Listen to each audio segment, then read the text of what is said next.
What's up, everybody? Welcome back to another episode and live stream of Let's Get Nuts here on the Ben Thomas Show. Thanks for coming back. Guys, not a lot of figure news this week, but we've got lots of fun entertainment news to talk about in the slot today. I've got a great panel of dudes here with me, so really excited to catch up with those boys. We're going to talk a little bit about that Ghostbusters pre-order window that went up the other day and the debacle that created for folks, as well as we're going to compare it to the 1.0s, and we're going to compare it to the present toys figures as well. So a little bit more discussion, what they look like. We've got some comparison shots here that we're going to review as well, so you guys have a little bit more information and maybe can make a slightly more informed decision if you missed out on that 1500 pack. So guys, we're also going to talk about 80s nostalgic movies. We're going to dive in. We're going to pull a card from Shane, 1/6 Figure Focus, and do a snap level game where we pit some of our favorite 80s movies against each other and figure out which one you'd keep, which one you'd eliminate, and which one maybe you want some figures from. So guys, stick around for a fun show today. If you guys like the video, hit the like button, smash the subscribe if you're new to the Ben Thomas Show, and let's get nuts. What are you doing? You're completely outnumbered here. Are you nuts? You want to get nuts? You want to get nuts? You want to get nuts? You want to get nuts? You want to get nuts? Come on. Let's get nuts. Let's get nuts. Let's get nuts. Let's get nuts. Let's get nuts.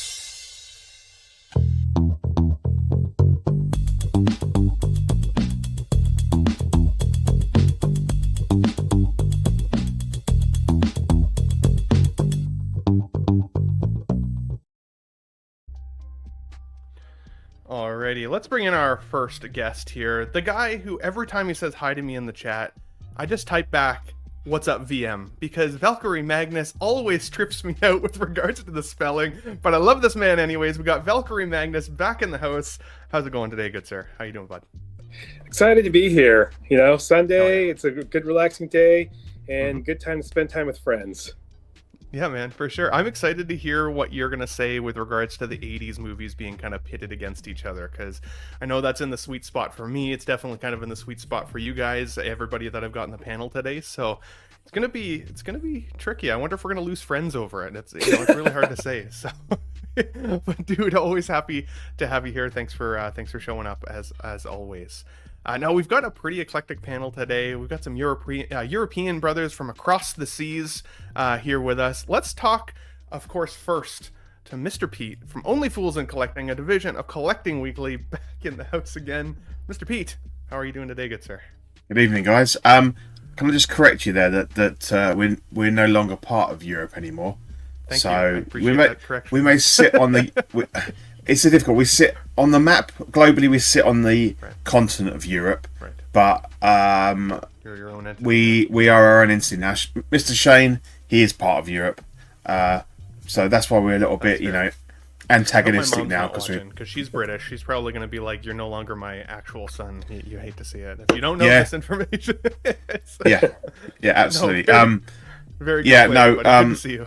Really excited about the 80s conversations. I live and breathe the 80s every day of my life, and I'm looking forward to some tough choices to come up, I think. Dude, and you just got the present toys Ghostbusters, so you shared a couple photos with us, Yeah. and we've added those into our slides today so we can actually do some better direct comparisons to what we're seeing. I think it makes an interesting side discussion, definitely, 100%. because I think they warrant some, a little bit of exposure, because they're not too bad. Well, it's definitely the calculus that collectors are going through right now, right? Like, you could get them a little cheaper maybe, and it just depends how big of a fan you are. I was saying to you guys backstage, I know freaking every line and every music note from the first Ghostbusters. And so for me, like, I just put it on in the background the other day while I was cross-stitching, and I was just humming along, saying the lines. I just freaking love it. It's so good.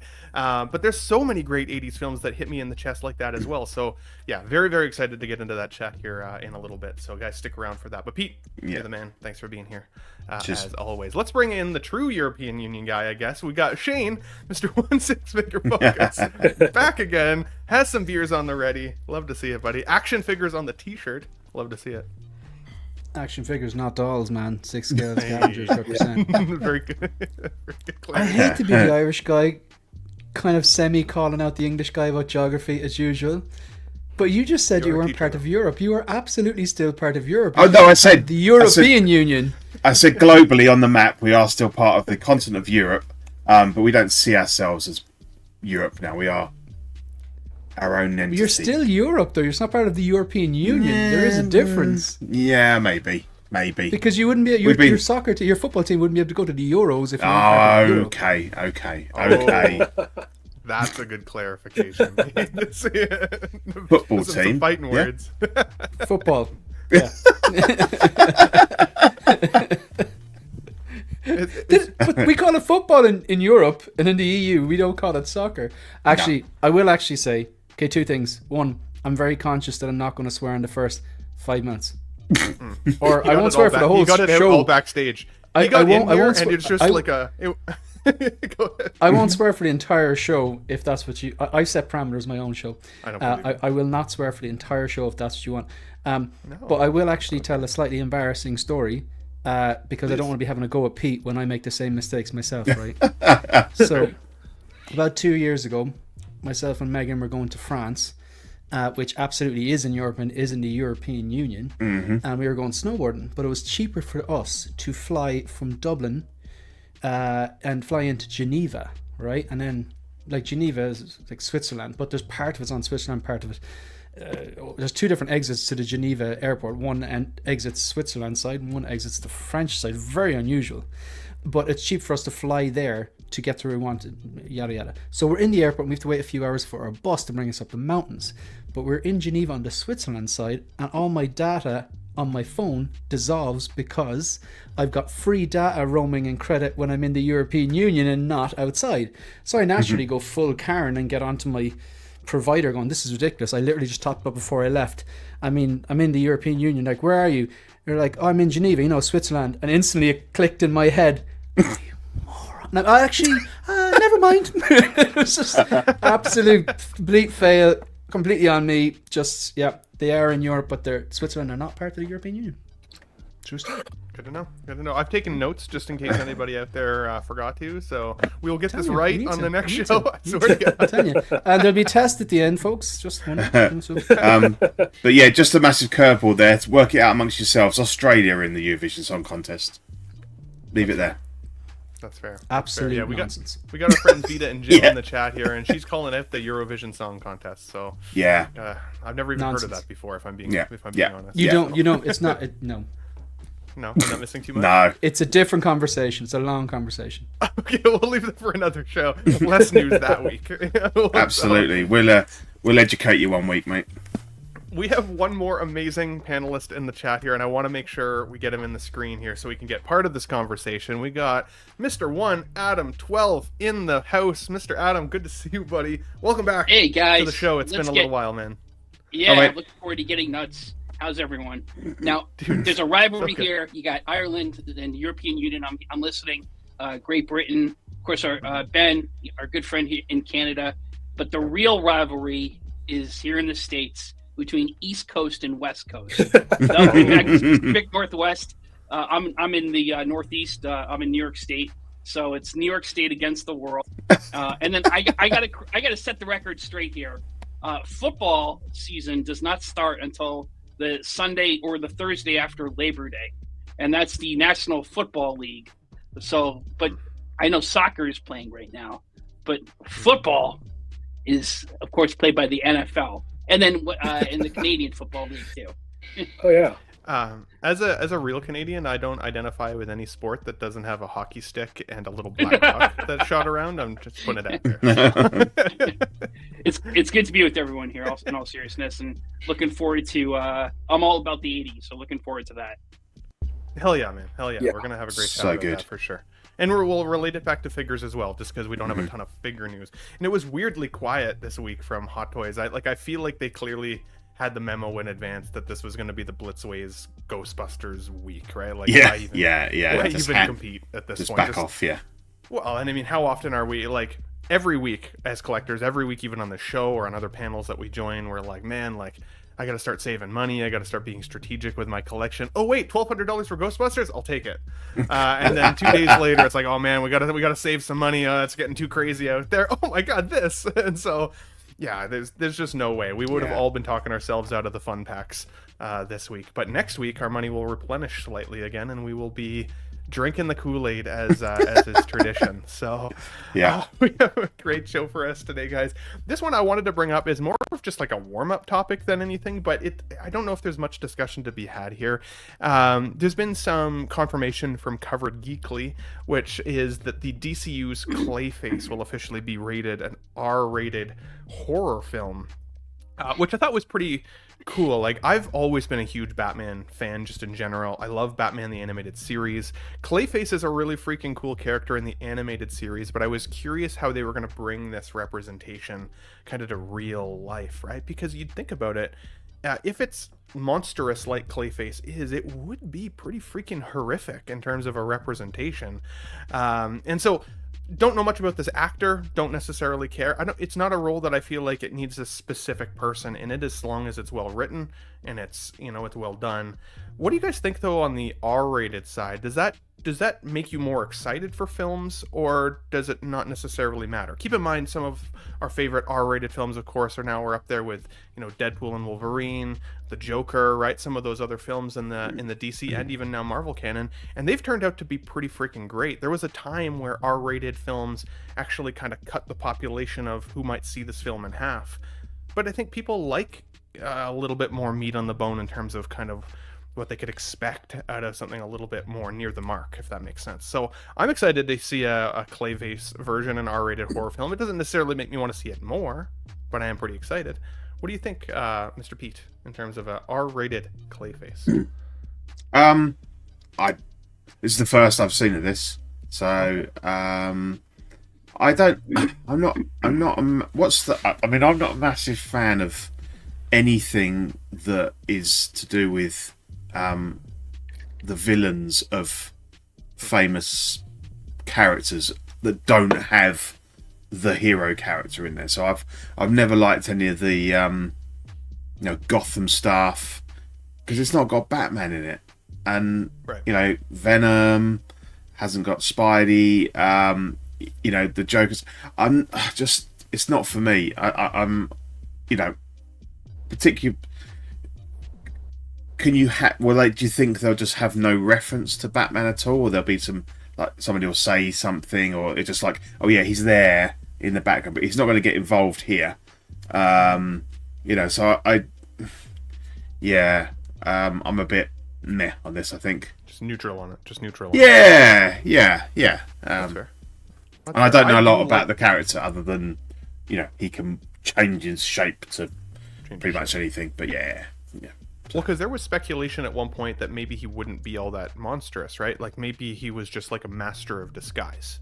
And that's how they would kind of bring this character back to more of like a realistic look. But I mean, and again, this isn't even like this photo on the left. This could be 100% AI generated. I don't even know if this is going I was going to ask you where that came from. Or if it's just an interpretation. Yeah. So it's not 100% confirmed, and that's why I wanted to keep it as a warm up, because it's a little bit more speculative than confirmed. But I do think it's still exciting. I do like villain stories, Pete, for the record, but I agree when their main antagonist, which would be the hero of the film, isn't necessarily there, you'd almost feel like you're kind of waiting for at least a nod to it. Yeah, and that's personal to me. I know a lot of people love all of that, all of those things and everything, and fair play to them. But yeah, not for me. But then you have to still then root for the bad guy more than you might if it was just a bad guy in the film, right? Like, for example, Morbius wasn't a great movie, but without Spider-Man being present, you're kind of forced to root for Morbius, even though, like, I was kind of lukewarm on his representation. He didn't really feel all that bad, but he didn't really feel all that good either. He was a little too centric. What do you think, Shane, in terms of Batman villains getting their own kind of film representation in advance of even knowing what we're going to look at for a Batman coming up? At the end of the day, if the movie is done well, if the story is done well, if the dialogue is done well, if the action is done well, if the effects are done well, which is a lot of ifs, sign me up. Like, I'm not excited about this at all. But like, if this gets like an rave reviews and stuff like that, and then I hop in and watch it, like it, and it's good, happy days. Do you know what I mean? But I mean, like, am I excited about this? No, I don't really care. But like, I did hear people speculating that this will not work in the the Batman universe. They thought that there was rumors that this Clayface was going to be put into the Batman 2. Again, just speculation. I don't think that would have worked at all. It's too grounded. So I'm glad that it is not in the second Batman movie. I'm also glad it's R-rated because I kind of lean towards the darker side of things. I mean, Andor episode 1, when this has been out for 2 years, when he shoots those two guys in the face, I was just like, yeah, sign me up, man. This is going to be good. I can't believe Disney just did that. So it was kind of like, I did not see that going. It was just instantly, I'm hooked, and it just got progressively better. So it's great that it's R-rated, and maybe it all depends on the writing. It's the same way as by people fan casting people. Sometimes you see someone being fan casted as the new Batman, the new Joker, the new James Bond, the new whoever. But until you see the movie, you don't really know if it's good or bad. The movie will determine if it's good or not. I know it's hard to imagine certain people playing certain roles, but I see this as a bit like that. If it's getting rave reviews, I'll go see it, and if not, I'm just very neutral on this. Yeah, that's fair. No, that's all very well said. I do feel like an R rating definitely gives them the ability to kind of put the bumpers down. You know what I mean? Like, takes the water wings off a little bit.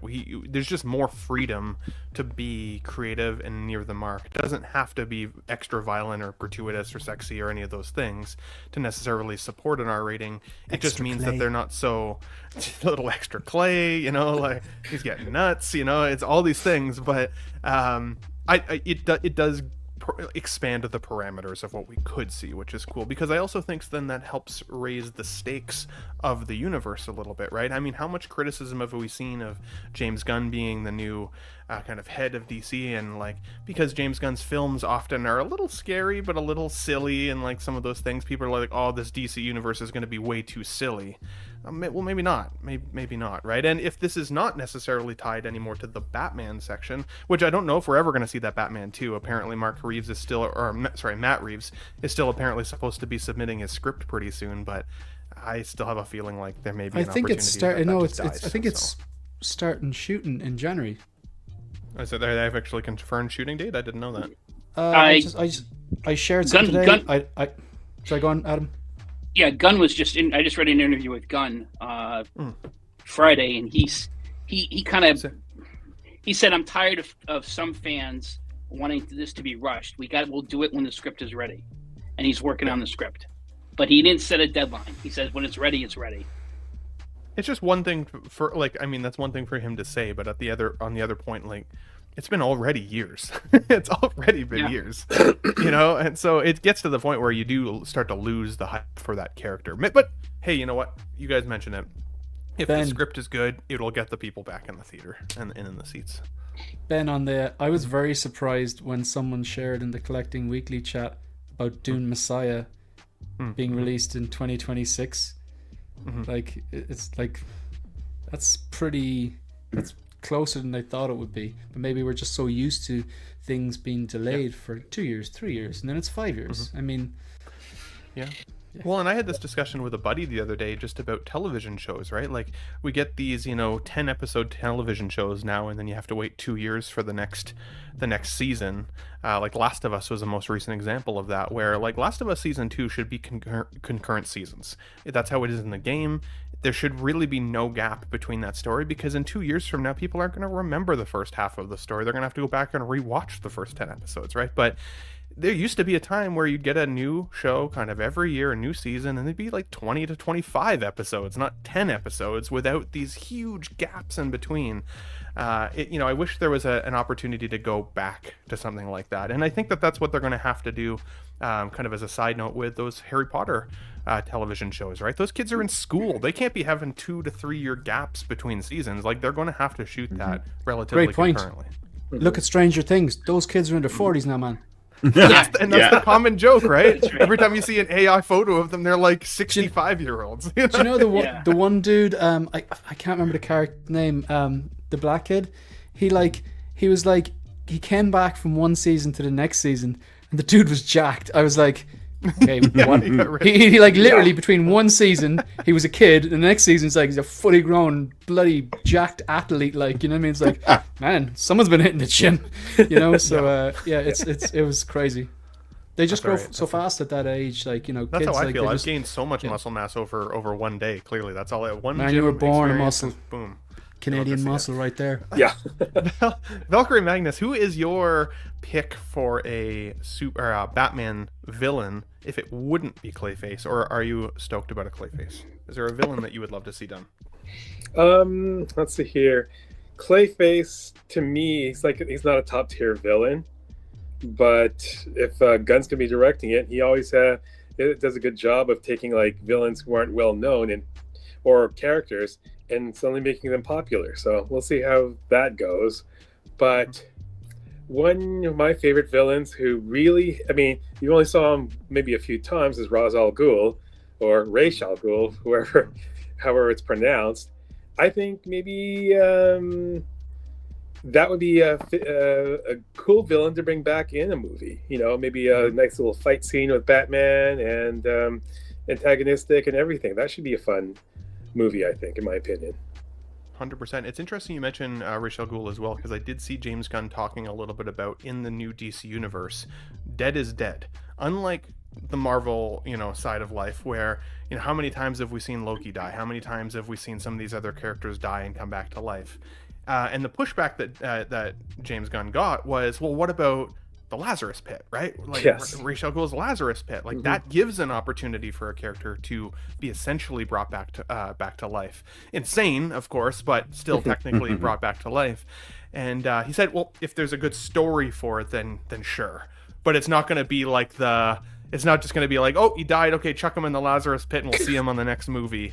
Kind of thing, and I'm happy about that, because I think death in films do create stakes, like we were saying earlier, and I think that's important. So I can see a world in which a Ra's al Ghul character is a must-have for the DC universe at some point. So yeah, you might get your wish, buddy. What about you, Adam? Any DC villains you would love to see have their own film spin-off, or are you excited about Clayface, or are you kind of neutral? See where it's going to go. I think any Batman villain is only as good as it's a reflection of how it impacts Batman.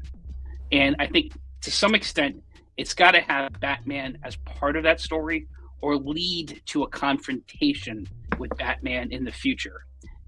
I think that I would like to see a film. Now I'm open-minded to this Clayface.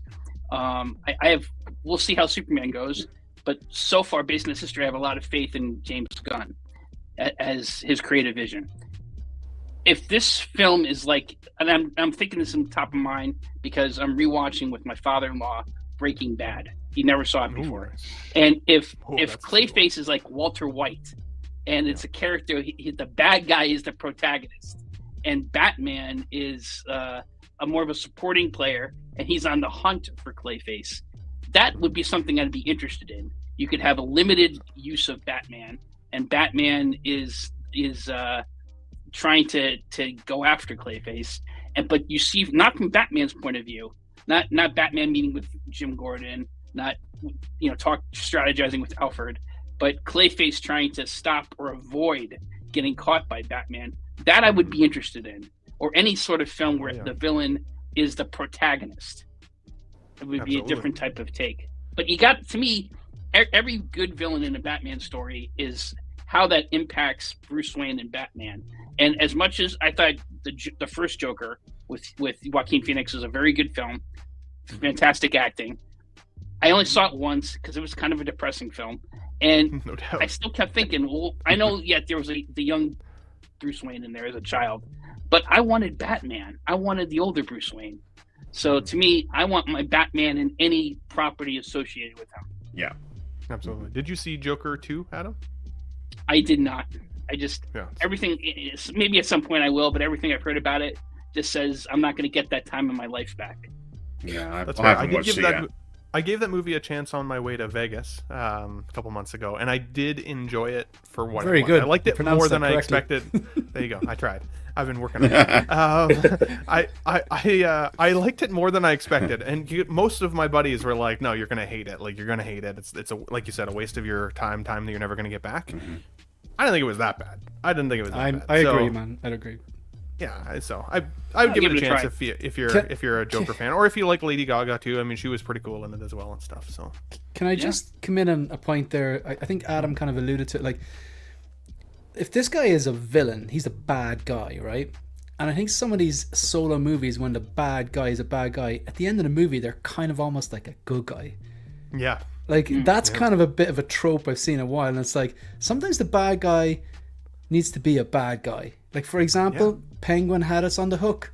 Everyone watched the movie. It was, the TV show. It was done so well. It was like, people are comparing it to The Sopranos, a gangster thing. It was really, really good. And we know he's a bad guy, but we're kind of still rooting for him until the very end. And it reminds you, shame on you. You just rooted for this guy. You knew he was a bad guy, but then we needed to physically show you how bad he is. And then it's almost like that bit of icky shame. It was done so well.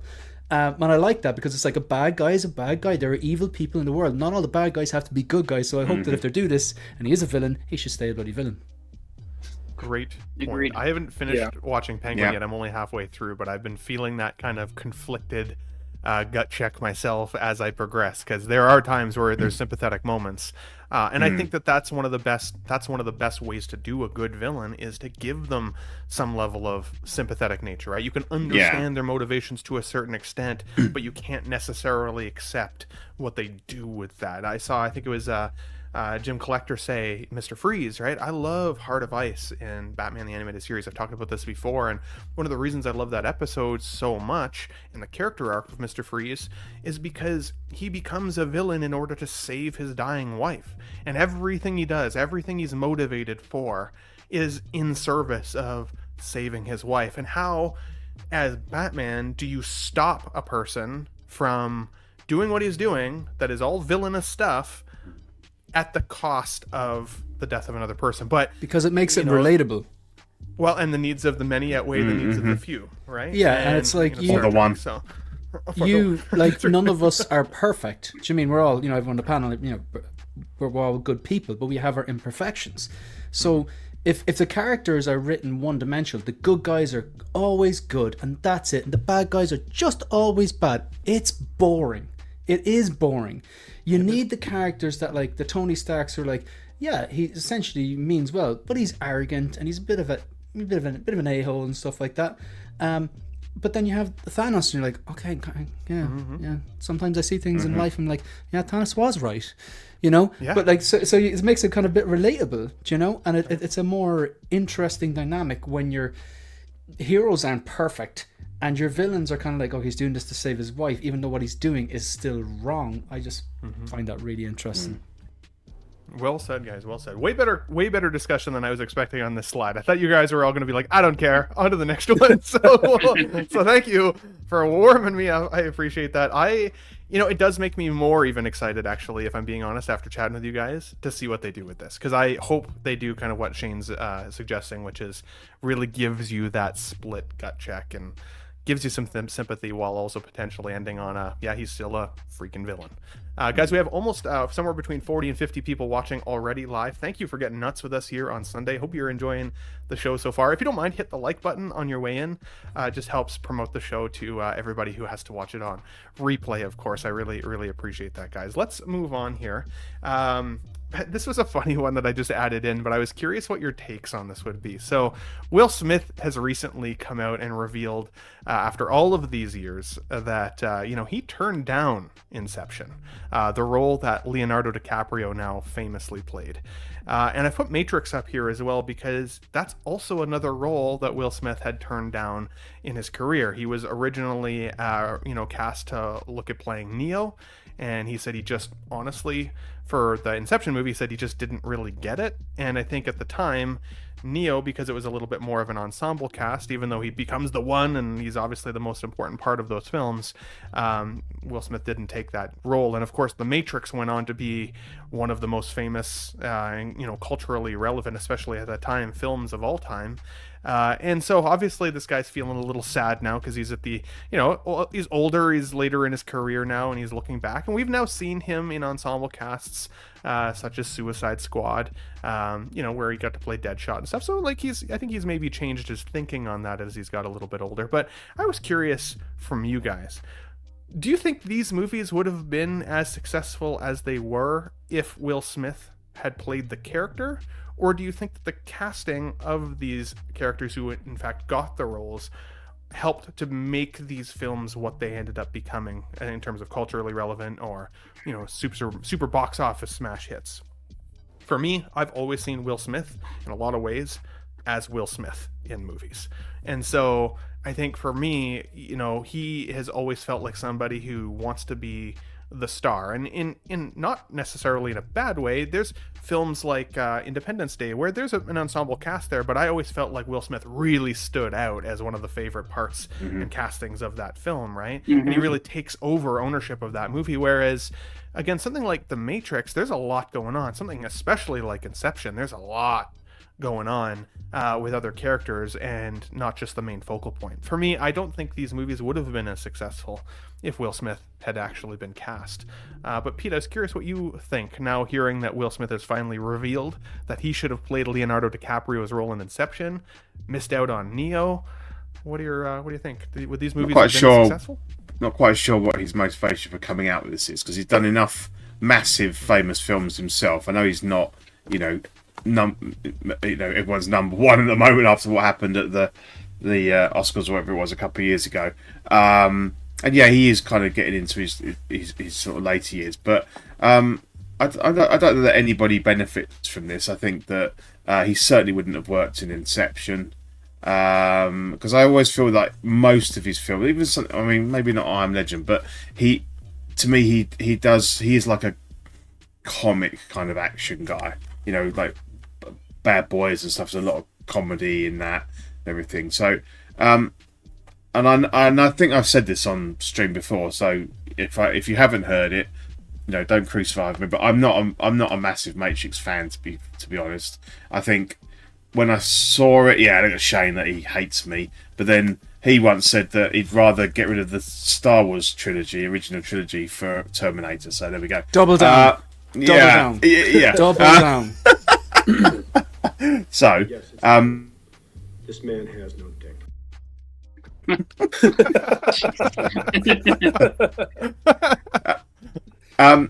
I admired The Matrix for what it did technically as a movie. Obviously, bullet time, but beyond that, it's never really done anything for me. And the sequels are all terrible, aren't they? So who knows? I think Keanu, was he still fairly unknown at that point? So he worked in that regard. I think Will Smith had been too big a name. So yeah, you guys can argue that one because it doesn't really affect me. But I think Inception is a fantastic movie, and 100% it should have been Leo, and the right person was there. I don't think Will Smith would have added anything to that. Mm-hmm. I wonder how him in the role of Neo would have changed even the casting then of the rest of the team, right? Pitted against up with Morpheus. Would Lawrence Fishburne have still been Morpheus? Would Trinity have still been white? I know that sounds horrible to say, but again, like would that have still been the case? I'm curious. I wonder how that would have changed casting. What do you think, Shane, in terms of casting? Like, I agree with Pete. Like, what's the purpose of this guy saying at this point, all these years later, that those famous movies that we all love? Yeah, I could have been in those. It's like, what the heck is that? Yeah. I think he's kind of losing his mind, man. Have you seen that I Like Pretty Girls video he just released? No. Have you not seen that? It is one of the most check it out. cringe-worthy things that I've seen. It's like, it might have worked when you were in your 20s or 18, man, but he has a single out at the moment with a video. Right. I don't even know. I haven't done enough research enough to know if this is a parody or a spoof. Maybe it is. Right. I just don't care enough to know. But if it's serious, it's like, oh man, it's a wrong turn there. But anyway, I think we're not going to be watching that now. I agree with Pete. I'm not doubling down. Actually, no. I'm not going to deal with the Terminator comment because I'm going to keep it really, really focused. No pun intended. No. I agree with Pete in the sense that I disagree thoroughly with the first Matrix movie. Your take, and we're polar opposites. No, that's fair enough. I think this is an absolute masterpiece, and I think I like this in Day I Die. The second and third, though, major drop off in standard. They just didn't know what they were doing, didn't know how to tie it up correctly. Ben, yeah, no, I think maybe this is like, oh, this is your fucking granddad telling old, oh yeah, I could have been that guy, but I wasn't. Yeah. You know, this is like, you know, it's like, no, stop. One of the things I don't want to give away the show, but one of the things later on the show, I saw the show shit. I started thinking about it, about why I already knew who my favorite ex was. Ex is not an ex-girlfriend. That's something we're going to be talking about later on. You know, but the crowd doesn't know. But now they're going to be really intrigued. I was basically thinking about who that would be and why.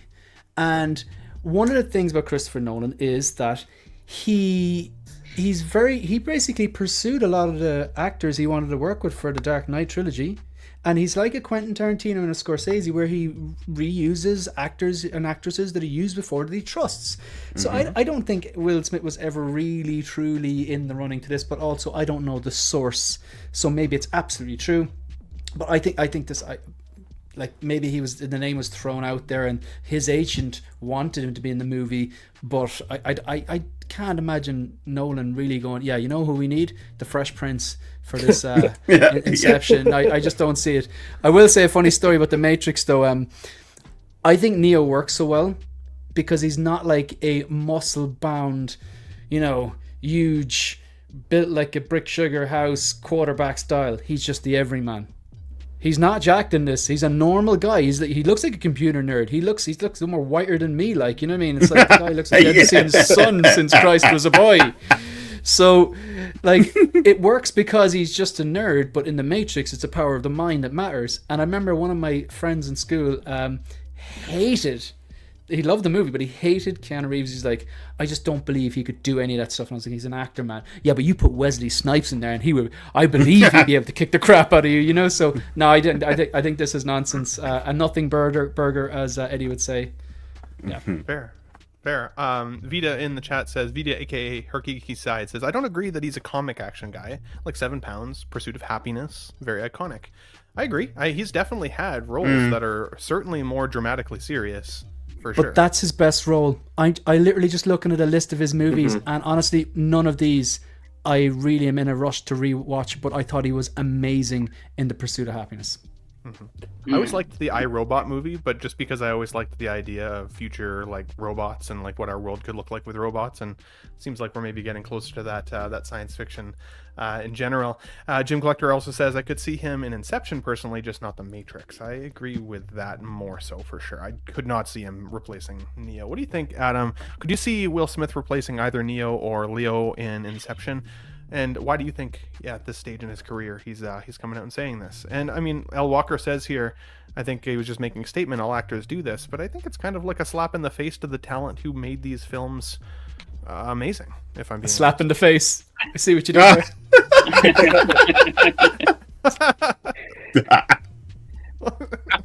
I think it's human nature that all of us, we think back in our, once you get a certain age, you think back on decisions you've made.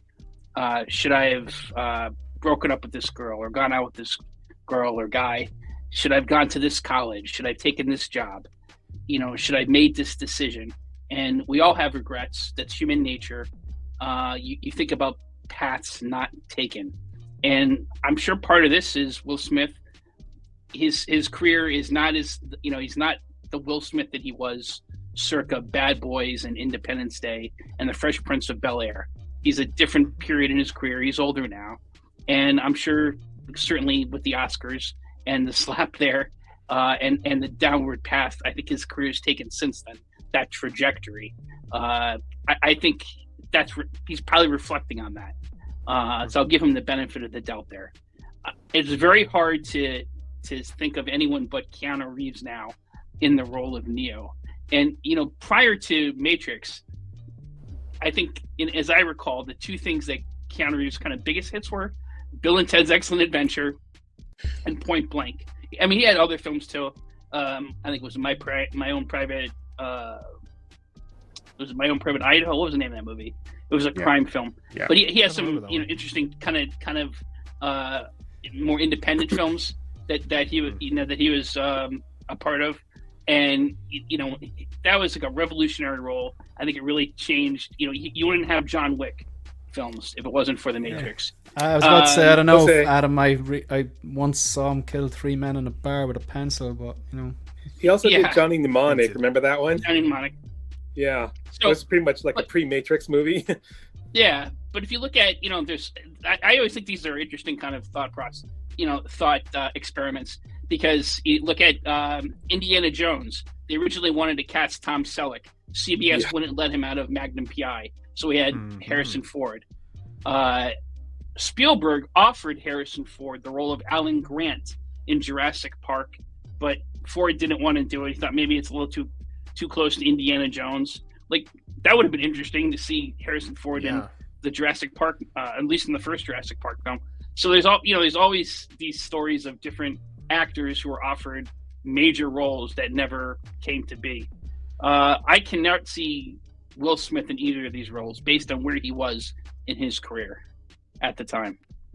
That's crazy. That's a great point, dude, because it makes me think of like multiverse, right? It's the what if universes kind of thing. What if Alan Grant had been Harrison Ford? What if Magnum PI ends up becoming right? Like, that's crazy. Eric Stoltz as Marty McFly. They actually started filming partway through. They started filming, and it wasn't working.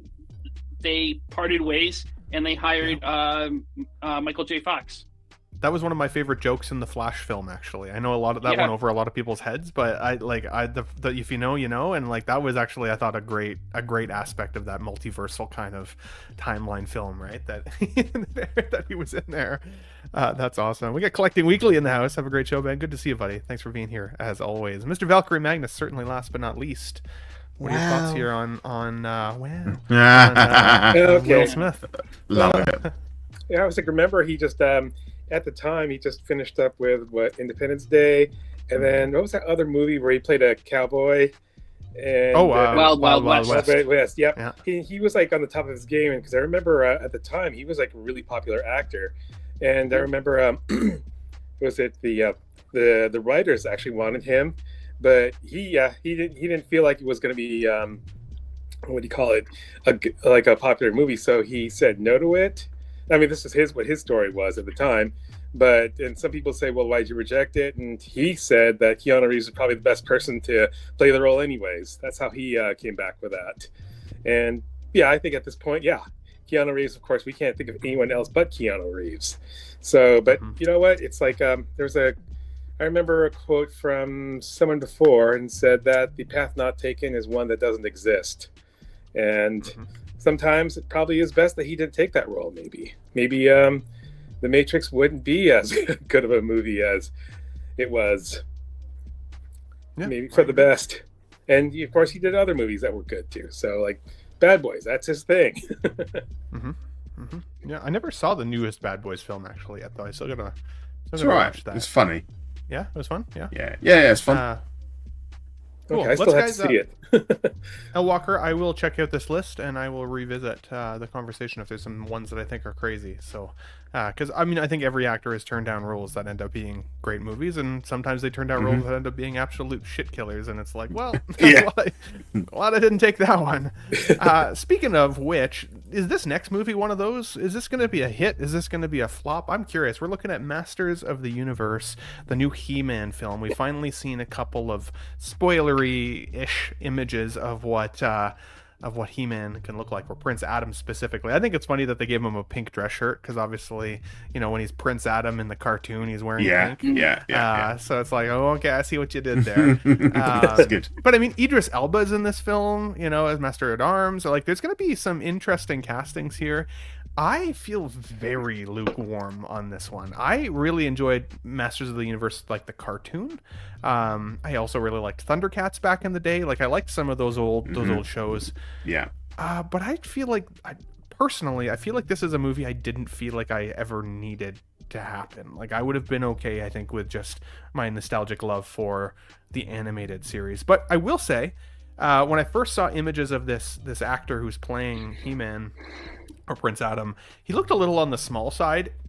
and obviously the photo of him with his back turned to us, we have really no context. He's not standing beside anybody, so it's hard to get kind of a feel for how big he is. In fact, I had that feeling with David Cornsweet even. I thought David Cornsweet was smaller than Henry Cavill, but it turns out he's actually about 3 inches taller than Henry Cavill in terms of real life height. So there's nothing to really compare him to, but he looks pretty freaking jacked, I'd say, as He-Man here in this photo. And he honestly kind of looks like a toy. Like, he looks like an action figure of He-Man for the most part. So I think he's pretty cool. But, you know, when I think of He-Man, like, in the name, He-Man, you know, like, I think of these just, like, bulking dudes, right? But anybody bigger is really more of, like, a competitive bodybuilder that doesn't necessarily have the acting chops to be part of the role. And so it'll be interesting to see how this goes. For me, this is, I feel, lukewarm. I'm wondering if you guys can change my mind on this. Adam, I'll go to you first on this one, buddy. What are your thoughts on a live-action He-Man? Is this getting you excited, or are you kind of feeling the same way as me? I was a big fan of. I had the figures. I had Castle Grayskull. You know, I had, and I was into Thundercats as well. I guess it depends on. Yeah, I remember the Dolph Lundgren version, and that wasn't so good. I saw that in the theater when that came out. It's. Are they doing it like Barbie, where they're kind of taking it seriously, but they're also having fun with it? You know, it's a fine line, and how the writing and the directing is on this. Because you can play it straight, but also wink at it, and it could be a good film. This is one of these films it's either going to be a real blast, or it's going to be awful. It's not going to be an in between. Like I think the Barbie film is probably a good comparison. You know, if it's the actors are right, if it's fun, and it's faithful to the spirit of the cartoon and the toys, I think it could be a family fun, you know, film, a blast to bring your kids to and to be nostalgic about. Is it going to be one of the great films of the year? No, probably not. But if it walks that line of being fun and kind of wink and a nod, like the Lego Movie too, because I think the Lego Movie actually, you know, the Barbie film has a lot of debt to pay to the Lego Movie. If it walks that kind of line, I think it could be a lot of fun. I like. Am I going to go see it in the theater? We'll see. We'll see what the reviews are. That's a great comparison. I never thought about it that way, but you're right. Barbie really balanced like the real world and the world of like Barbie really well, and getting to see kind of both of those worlds, right? Like, how does He-Man react in a world like our normal existence, but then how much of Eternia there would be to explore, and, you know, Castle Grayskull, and like some of those really iconic bits that you can't have a He-Man film unless you get to really explore that aspect of the characters and the world that they come from, right? Like, what does a Panther look like? What does a Battle Cat look like? Does he talk to Battle Cat? Like, I've got so many questions that the photo here doesn't really help with. And again, you said it, right? Just to look at it, it's like, okay, yeah, he looks like He-Man. I could get on board. But if it's terrible, that's going to be gutting. But what if it's great? I did not expect to like the Barbie movie nearly as much as I ended up liking it, if I'm being honest. So yeah, that's a great comparison, buddy. What do you think, Shane, in terms of a He-Man film? Was this big for you over on Ireland side, or what are your thoughts? Man, the 80's had the best cartoons. We had He-Man, yep. We had Thundercats, we had 80's and 90's Teenage Mutant Ninja Turtles, we had Transformers, the best one, and so many more. You know what? I heard someone say before that if alcohol was a brand new drug on the market in Ireland, it would never get legalized. If this had never been made and you want to sell a cartoon in 2025 called He-Man, that would never get made either. It's just too controversial now. You know, it's just too much testosterone in the one space. No, this honestly, yeah, it's too manly. No, this was something that I watched in the 80's and I enjoyed it as a kid, and it's just kind of like Ghostbusters, which I'm sure we'll be talking about later on. Enjoyed it as a kid and would still throw on Ghostbusters now, but I haven't given He-Man a second thought in about 35 years. That's fair. I recently went back and watched the Thundercats again, because Mondo is looking at doing their animated lineup of the 6-scale figures for Thundercats. They may have started now, and I don't even know. I've lost track, but started rewatching that. It didn't hold up for me as well as He-Man, though. I enjoyed going back and revisiting He-Man more than Thundercats, if I'm being honest. I think I had just missed Thundercats as a kid, right? I'm an 87 baby, so it was close. We have 63 people watching live. Guys, thank you for being here, getting nuts with us on Sunday. Again, for the folks just joining in, if you don't mind hitting the like button on your way in the door, I would definitely appreciate it. Thank you, guys. Well said, Shane. Pete, what do you think, buddy, in terms of He-Man? Was this something that was popular for you as a kid, or oh yeah, where are you at? Absolutely. I was born in 75, so I was kind of 10 years old when all this stuff hit. So perfect timing. It's interesting. Obviously, the 80s was a period of TV shows made specifically to sell toys. But some of them actually ended up being pretty good. Now, I haven't gone back to the cartoon for a long time, and I think sometimes it's best not to, because these things live on in your mind as how you saw them then. And then when you watch them now, you're kind of like, oh dear. Like they always have those like little morality bits at the end. Remember, kids, it might be cool to lie, but in the end, you'll get found out. It was like a little wink to camera, wasn't it? It was weird. And then it's like, I'm going to start having you do that on the end of every Let's Get Nuts episode, by the way. I'm going to have to think of some actual decent scripts.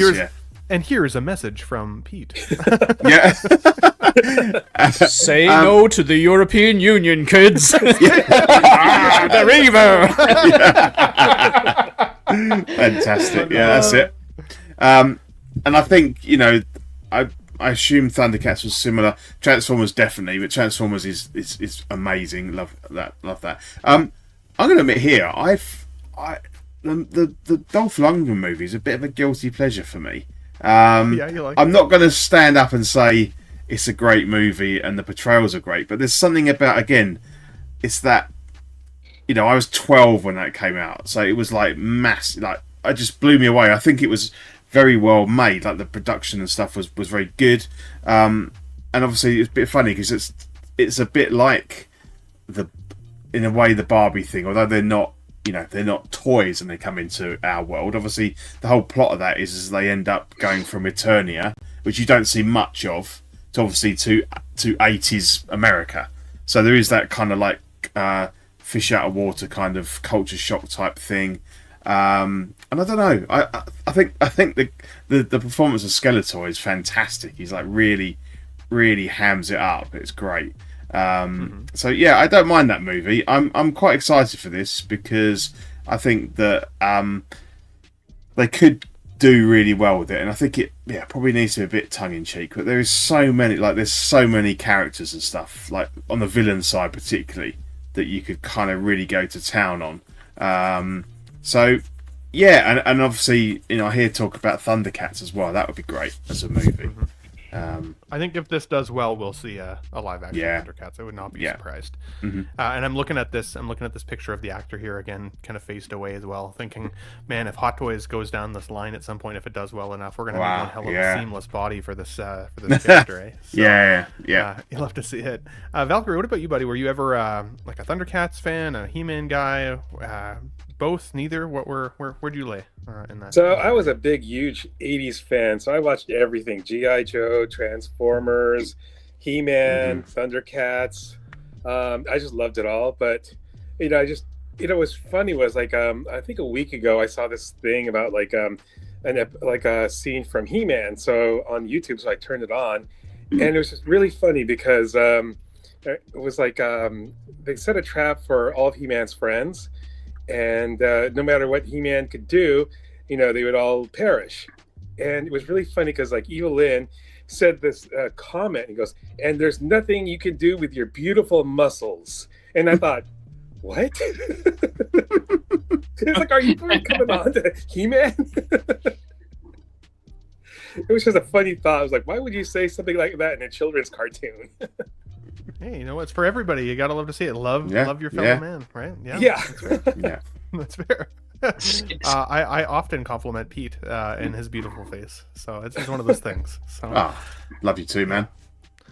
guys, well said. Thank you for chatting that through for me. I feel a little more excited. I do think maybe it'll depend on who I see the film with. If I just see it by myself, or I see it with, maybe the girlfriend who's quite a bit younger, who just would have no idea who He-Man is, maybe it wouldn't feel as fun. I think if I went with you boys, it might be a bit of a different story. So maybe pick who you go and see this one with. I will give it, at the very least, a chance. Will I see it opening night? Probably not. But if it sounds like people are liking it, I'll definitely go and check it out. That's for sure. And who knows? Maybe like Barbie, it'll get paired with something random, and you'll see people dressed up like doing the double bill, and something else. For sure. Last but not least, here before we jump into some Ghostbusters chat here, I wanted to bring this up. James Gunn. Okay, so obviously most of us know James Gunn is the head of the new DC, world, basically, and obviously he is the director on the new Superman film. Mm-hmm. And I've seen a lot of criticism here, if you see the slide on the left, of, wow, James Gunn's cinematography and feel or vibe of the movie feels exactly like Guardians of the Galaxy. His action scenes look like Guardians of the Galaxy. The close-up intensity shots look like Guardians of the Galaxy. The fighting scenes look like Guardians of the Galaxy, and notably the flying scenes look like Guardians of the Galaxy. And some people are like, yeah, that works for me, that's fine. Some people are like, I freaking hate it, or some people just don't like James Gunn at all, or his style at all. So fair. But my question is actually away from James Gunn a little bit. It has more to do with, do you guys note when you watch films that a lot of directors have their own style? And Absolutely. Of those directors, Yeah, of course. what is your favorite director style? Obviously, James Gunn has his directing style that's worked for him in lots of years, but there are so many notable directors out there. What's your favorite director style if you had to pick one? Pete, I'll start with you on this one, good sir. What do you think? Yeah, I mean, this is a bit of a ridiculous thing because, most directors do have a style. They have a way they shoot things. I mean, if you look at, what's his name? Snyder. All of his films, they're all very saturated. There's a lot of fast action going on, and you can't really see what's going on. So they do have a style, and that's kind of part of their appeal as much as anything. You want that style, you bring that person in. I think it's, for me, and it's not necessarily his style, but I guess that is part of it. But for his catalogue and the movies that mean the most to me, Steven Spielberg. Some of the modern guys, fantastic. Christopher Nolan, things like that. I mean, Ridley Scott, on top of his game, amazing. Alien, Kingdom of Heaven, but he's kind of lost Blade his Runner. way. Yeah, of course. He's kind of lost his way a little bit. But for me, and I know I can't think like recently what Spielberg's done, but obviously from kind of the 70s through till fairly recently. I mean, his catalogue for me would be, that would put him at the top if I had to pick one. But there's so many other great, Richard Donner here. I've got Superman, and he did some really great stuff. If I had to choose one director's back catalogue, and that's all I could watch, it would be Steven Spielberg. Yeah. It's a great call, because Steven Spielberg is so prolific, right? Just so prolific. Yeah. It's insane. And then you think of still guys like Michael Bay, who has a very, very specific styles. Like you mentioned, Zack Snyder. I've seen slides like this one on the screen of Superman of what if this was a Zack Snyder film, and they've darkened up the images, they've made it like more bloody and gritty looking, and just very, very different vibe feeling than what we're seeing here, right? So, Shane, I think I know what your answer will be, but I'm curious. Same question for you. Who is your favorite director or / directing style when it comes to films of all time? Yeah, it's got to be Zack Snyder, man. I just I love the DCU and I love it. It is Christopher Nolan. First of all, I'll touch on the same question that you asked, Pete. Do you pick up on certain styles? I think I definitely do, and how I know that is, multiple occasions in my life I've watched a movie. Let's just say movie A, and then a few years later I watch movie B, and then a few years later I watch movie C, and I don't know who the director is, and I'm like, man, I really like this movie. And I check out the director and I go, oh my god, same guy who the movie I just watched today, movie C, is the same guy who directed movie B that I really liked, and movie A that I really liked. I didn't realize it was the same director. I wasn't going because it's a Spielberg movie or a Tarantino movie or yada yada. It was just like they just consistently hit it, and I was going in completely unaware that it was I wasn't fanboying because I didn't know who the director was. You know what I mean? Perfect example. I remember watching. Let me get the order of this right. Skyfall would have been 2012. And then Blade Runner 2049 came out in 2017, I want to say. And then 1917, the war film came out in 2000, and I think it was 19. And I remember those three have very similar shots. They have a character running towards the camera at some point in a smoky, yellowy, backlit effect.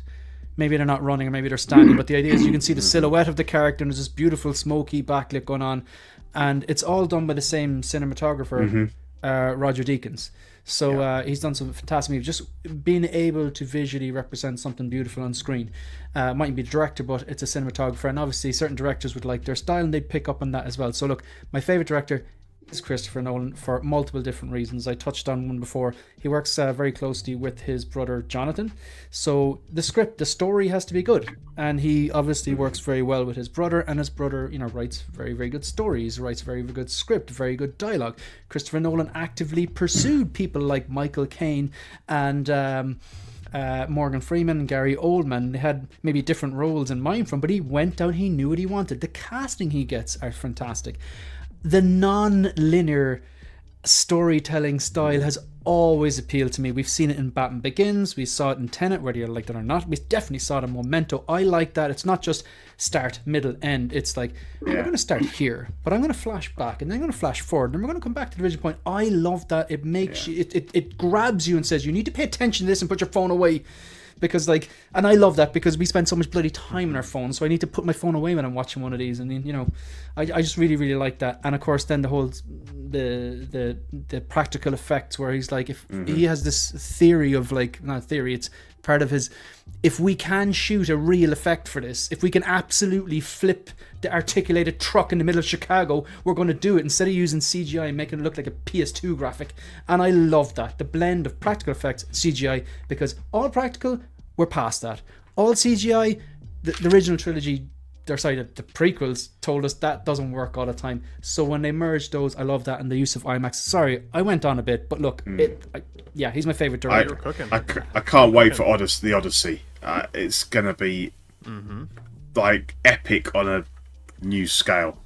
I can't. I haven't read the. It's a series of books, I believe, by Homer. Yeah. Yeah. Not The Simpsons. No. By Homer. No. But I haven't read it, and I know very little about it. I kind of looked at AI, churned out the synopsis of it. But look, he's a director I'll go see all the time. But in the same time, Ben, David Fincher, Denis Villeneuve, Quentin Tarantino, Spielberg, Scorsese. Yeah, fantastic stuff. But yeah, Nolan, my favorite. I watched a Denis Villeneuve movie the other night. What one was that? What was it called? I can't remember now. But Arrival? Prisoners? No, it wasn't. Prisoners. It was Prisoners. I'd never seen it before. With Hugh Jackman and Jake Gyllenhaal. I've never seen it before. And I was like, wow, this movie was freaking awesome. And I got to the end and the credits rolled and Denis Villeneuve's name popped up. And I was like, okay. Did you like it? I loved it. I thought it was awesome. Not what I expected. Hugh Jackman. Not what I expected. He was so intense when he's beating that guy and when he locks him in that that shower. Oh my god! And some amazing actors in that movie too. Paul Dini was in that movie. Not Paul Dini. Sorry, Paul. Dano. What is his name? Paul Dano. Thank you. Not Dini. Dini's a very different guy. But seeing some great call-outs here from the chat too. So Sam Raimi, for sure. James Cameron, Ridley Scott, right?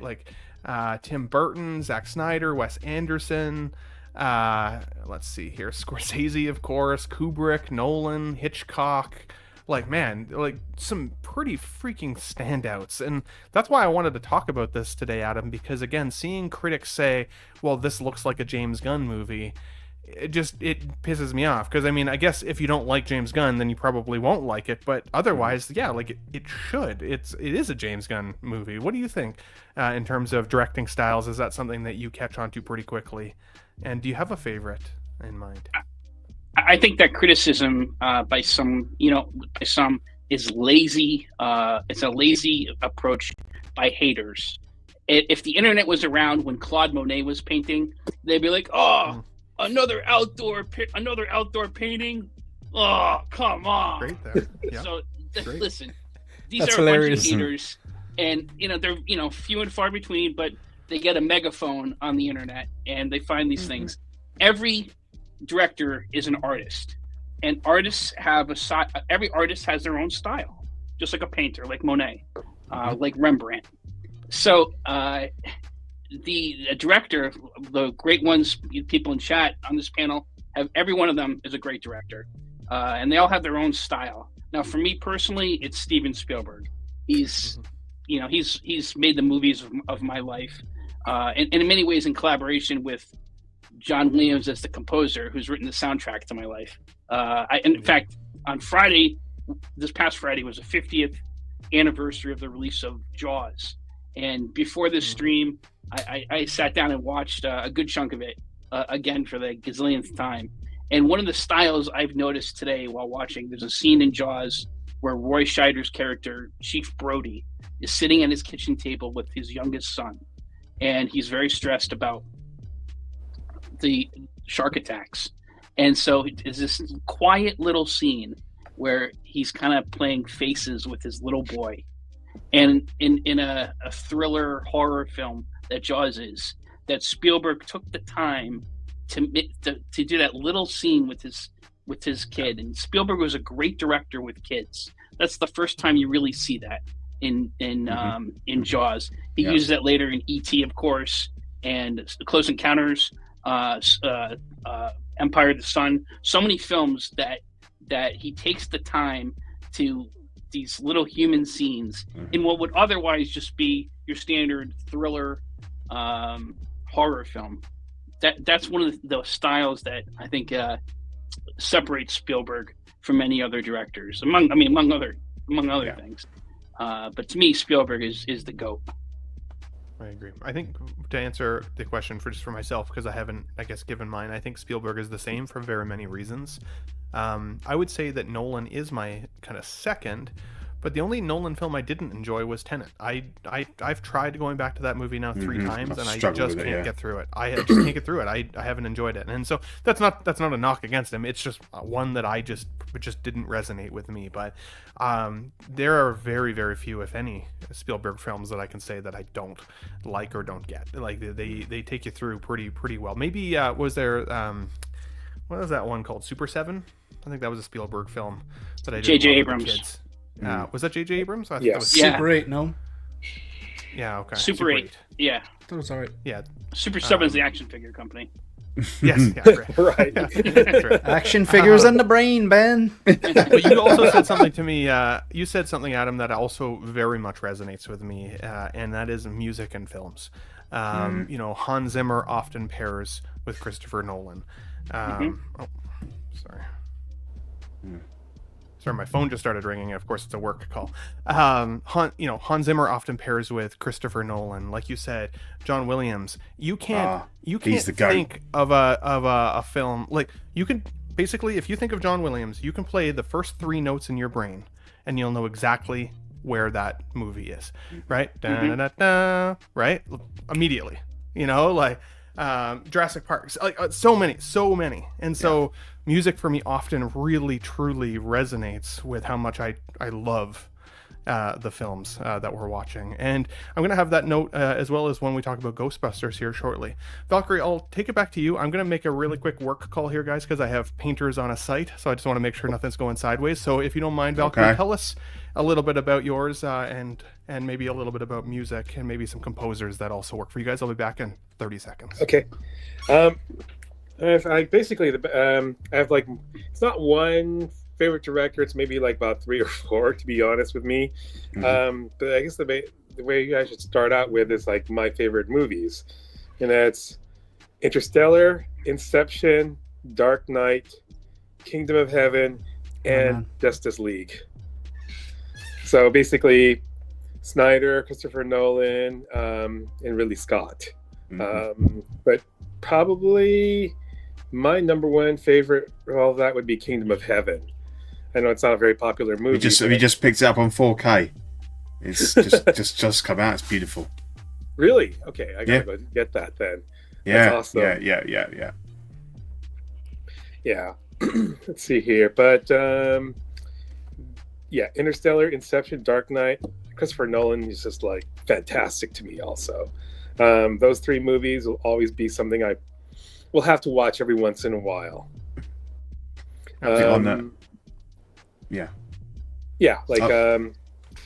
Interstellar, I know sometimes it seems like it's a long, drawn-out, boring movie, but it just really talked to me, I guess.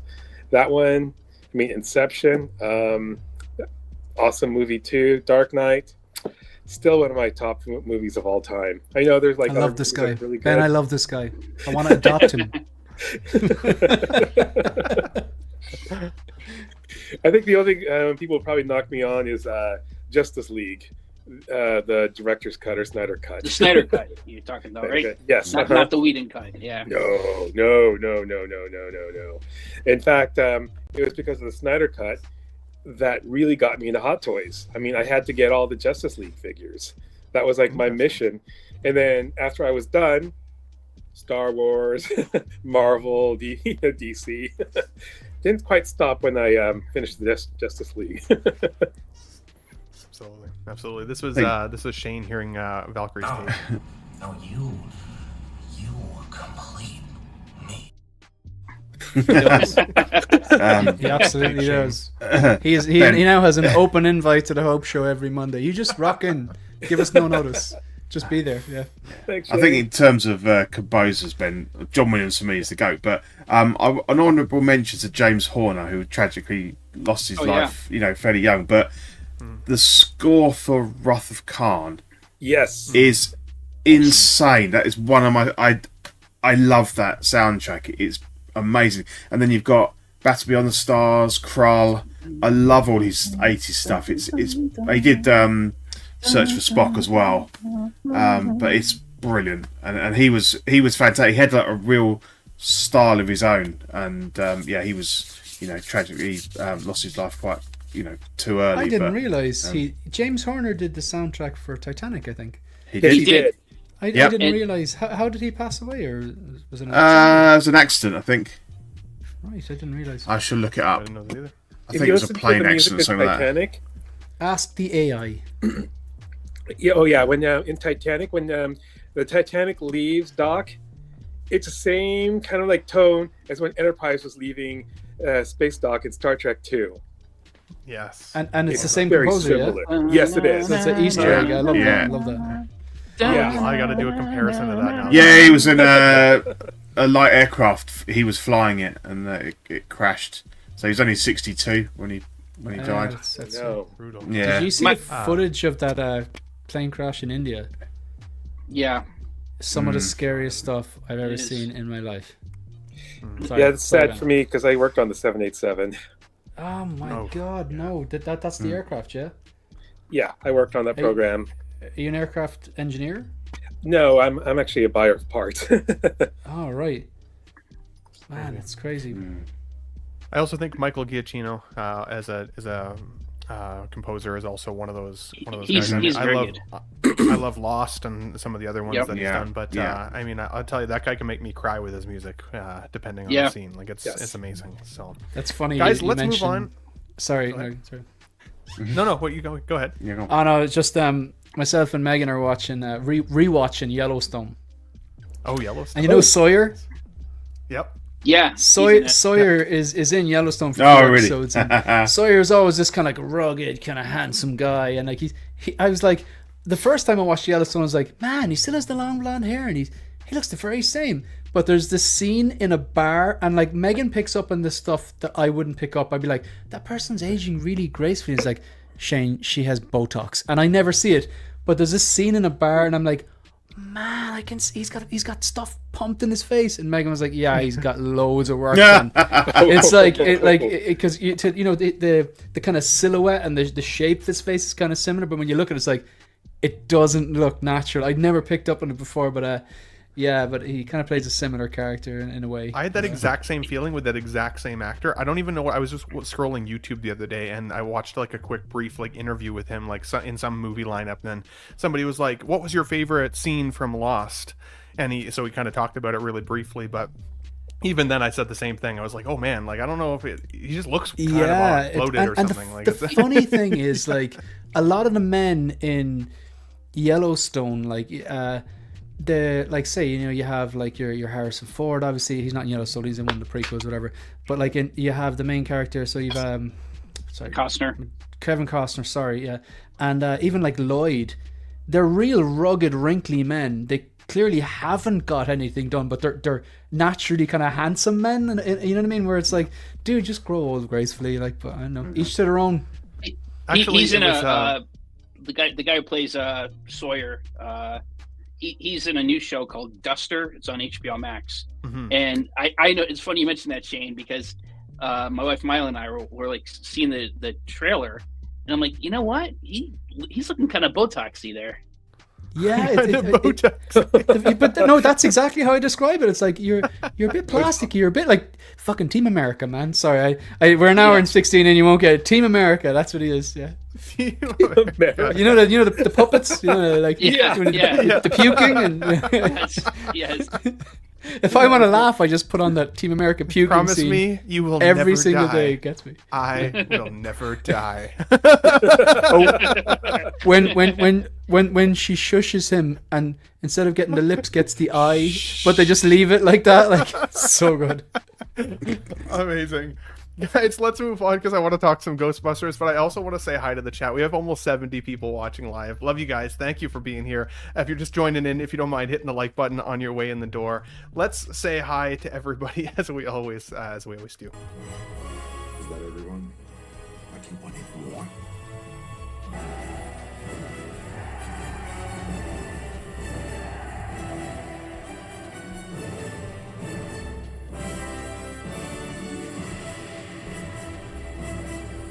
Nuts!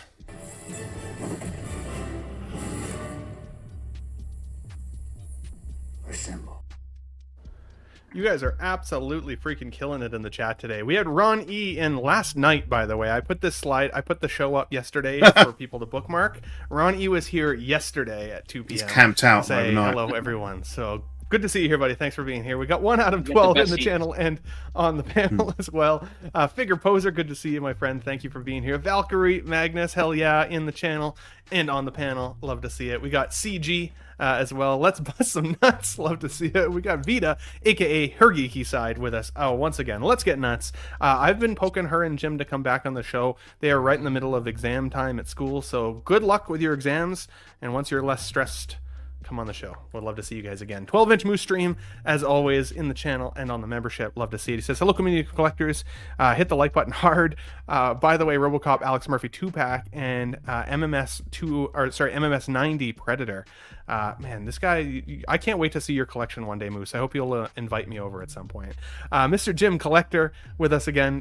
Good evening, nerds. Time to get nuts. Good to see you, buddy. Thanks for always being here. Adrian Underwood. Hello, my friend. Good to see you here as well. Let's see. I'll scroll down. Tim Harvey. Good Sunday afternoon. Good to see you, buddy. Thanks for being here. Blurred Dad Life on the channel membership. One of our longest time members now. With a hey everyone. Good to see you, buddy. We got Ricardo Coughlin in the chat saying hi to everybody as well. Mr. Big Rib, as Dean would say. Love to see it. What's up, everybody? Dericus Maximus. We're all the citizens in the world, though I'd rather be a citizen of Cybertron. Yes. Clinton Martin in the chat. Howdy, folks. Good to see you, buddy. We got Ryan Smith in the chat, of course, as well, with a hey, guys. Peter Cass with us here on the show today. You love to see it. We got Mr. Clinton Martin, of course. Good to see you, buddy. Thanks for always being here every week. Jose G. Hernandez hosted a great show yesterday afternoon. On the 16 Fix YouTube channel called Mesos Menos. Awesome show. He had her geeky style Vita, like up against in a Shark Tank battle, her man Jim the Collector.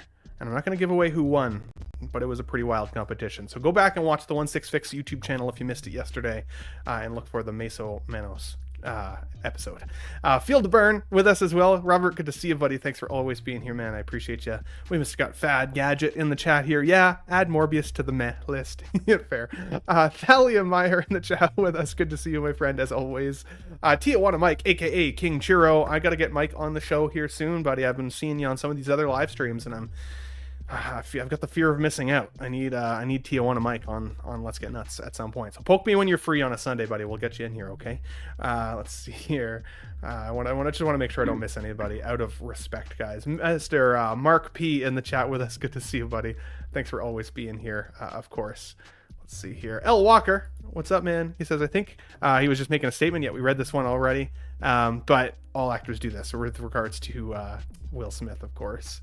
Let's just see. Thanks for bearing with me while I say hi to everybody, guys. Collecting Weekly, good to see you here. I haven't heard any wows on this show, so clearly it was not me producing the wow noise. It's confirmed. Love to see it.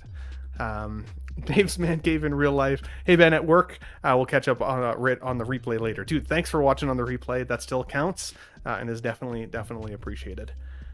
Let's just see here. I think that's most of you guys have just been crushing the chat today. Mr. Mike Latoris, I've already liked. Dude, thank you so much. I'll stop telling you specifically to like it then, just in case. We got Travis Molitar. Remember that He-Man Skeletor Dirty Dancing commercial? I don't remember that. I'll pull that up on YouTube. Yeah, I do. Yeah. I do not remember that at all. We got Mr. Badfish in the chat saying, Bustin' makes me feel good. Yeah.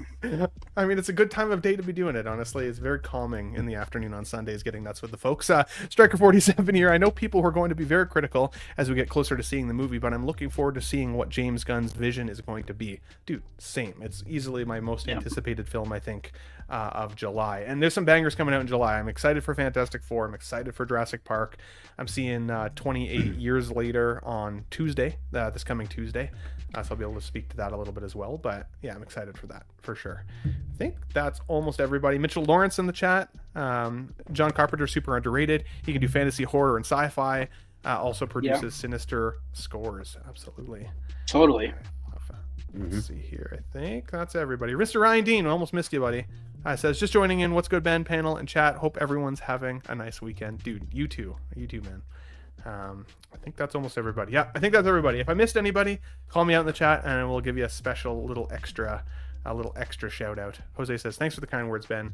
You deserve it, Jose. I know it's hard to host the show sometimes and you do a great job there, buddy. So it's definitely worth the watch. For some housekeeping here, membership badges. We've updated our classic membership badges. So I've now moved the Nutbuster into the first tier. So if you become a channel member on the Ben Thomas Show, part of the Classy Nut crew, then you're immediately a Nutbuster walking in the door. And if you end up being here for 3 years with us, which some of you guys are already getting close to approaching, at least in terms of the Terminator at the 2-year, you will become eventually a Classy Nut in honor of our homie there, Mr. Classic Thomas, who we miss every single week over week. I love that guy. I miss his voice and his presence.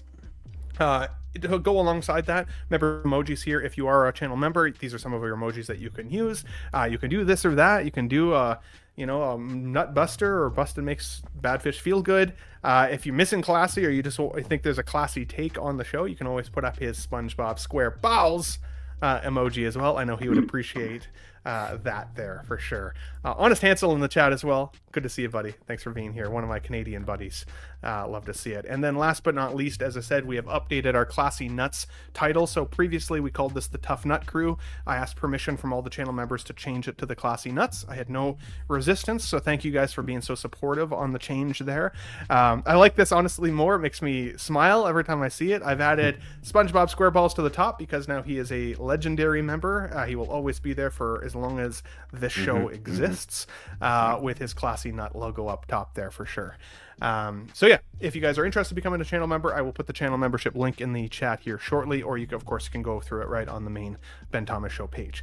Enough about all that. I do want to get to the Ghostbusters news. I just wanted to highlight this quickly. It's more comedic than anything, and I won't go through the whole panel unless you guys have a take on this. But there's a joke on Collecting Weekly. I'm usually there most Tuesday nights. Lately, work has been getting in the way of that a bit. But when I'm able to be on Collecting Weekly Tuesdays, the live show with the boys, I'd said a while ago that I feel like there's usually a correlation between Cosbabies and figures. If it comes out in Cosbaby form, I feel like there's like an 80% chance that we'll see a figure in Hot Toys form.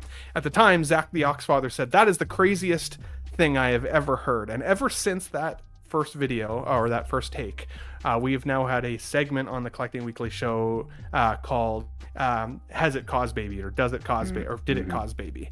The only reason I want to highlight this is because our boy Dean the Dream Martin, who is a massive Sonic fan, saw these Cosbabies go up the other day of Sonic, and he's been hoping and praying for an actual Sonic either 6 scale or 1-to-1 scale, similar to what we got from the Lilo and Stitch film there recently, right? If they can make a Stitch, they should be able to make a Sonic. And so I'm only just putting this out there in the world. I recognize it's probably not 80% of the time. That's a bit... it is maybe hogwash, but on the other hand, let's put it out in the world, into the ether. Hot Toys, make Dean the Dream Martin a Sonic 1-to-1 scale at the very least, or honestly even 6 scale, because I know he loves those films as well. But has there ever been a Cosbaby that any of you guys have seen that you're like, oh man, I freaking hope they become a Hot Toy? I know for me it's most of the DC line for sure, but if there's any that you have in mind, great. If not, we can move on, but I'm just curious. Yeah, I mean, first of all, I'm really pleased for Dean the Dream, living the dream. Hot Toys Sonic. I think there's a lot of sense in what you say, Ben, because they've gone out and they've bought this license. So why not, wring every last drip out of that Absolutely. license you paid for? So I mean, Sonic's a bit of a tricky one because obviously we have had the movie. So if they went after the movie characters, then that would make sense. Obviously, it's a bit different to when they've done live action Cosbabies. And again, probably the one I would call out the most was I believe they did some Batman Returns stuff, and they had the Penguin driving his little toy Batmobile, and obviously we still haven't had. We've got the Jazz Inc. Penguin now available for pre-order, but we all thought that as soon as that went live, that Hot Toys would come out with their one, but they haven't yet. So I think, probably the Batman Returns stuff. I'd still like to see Hot Toys do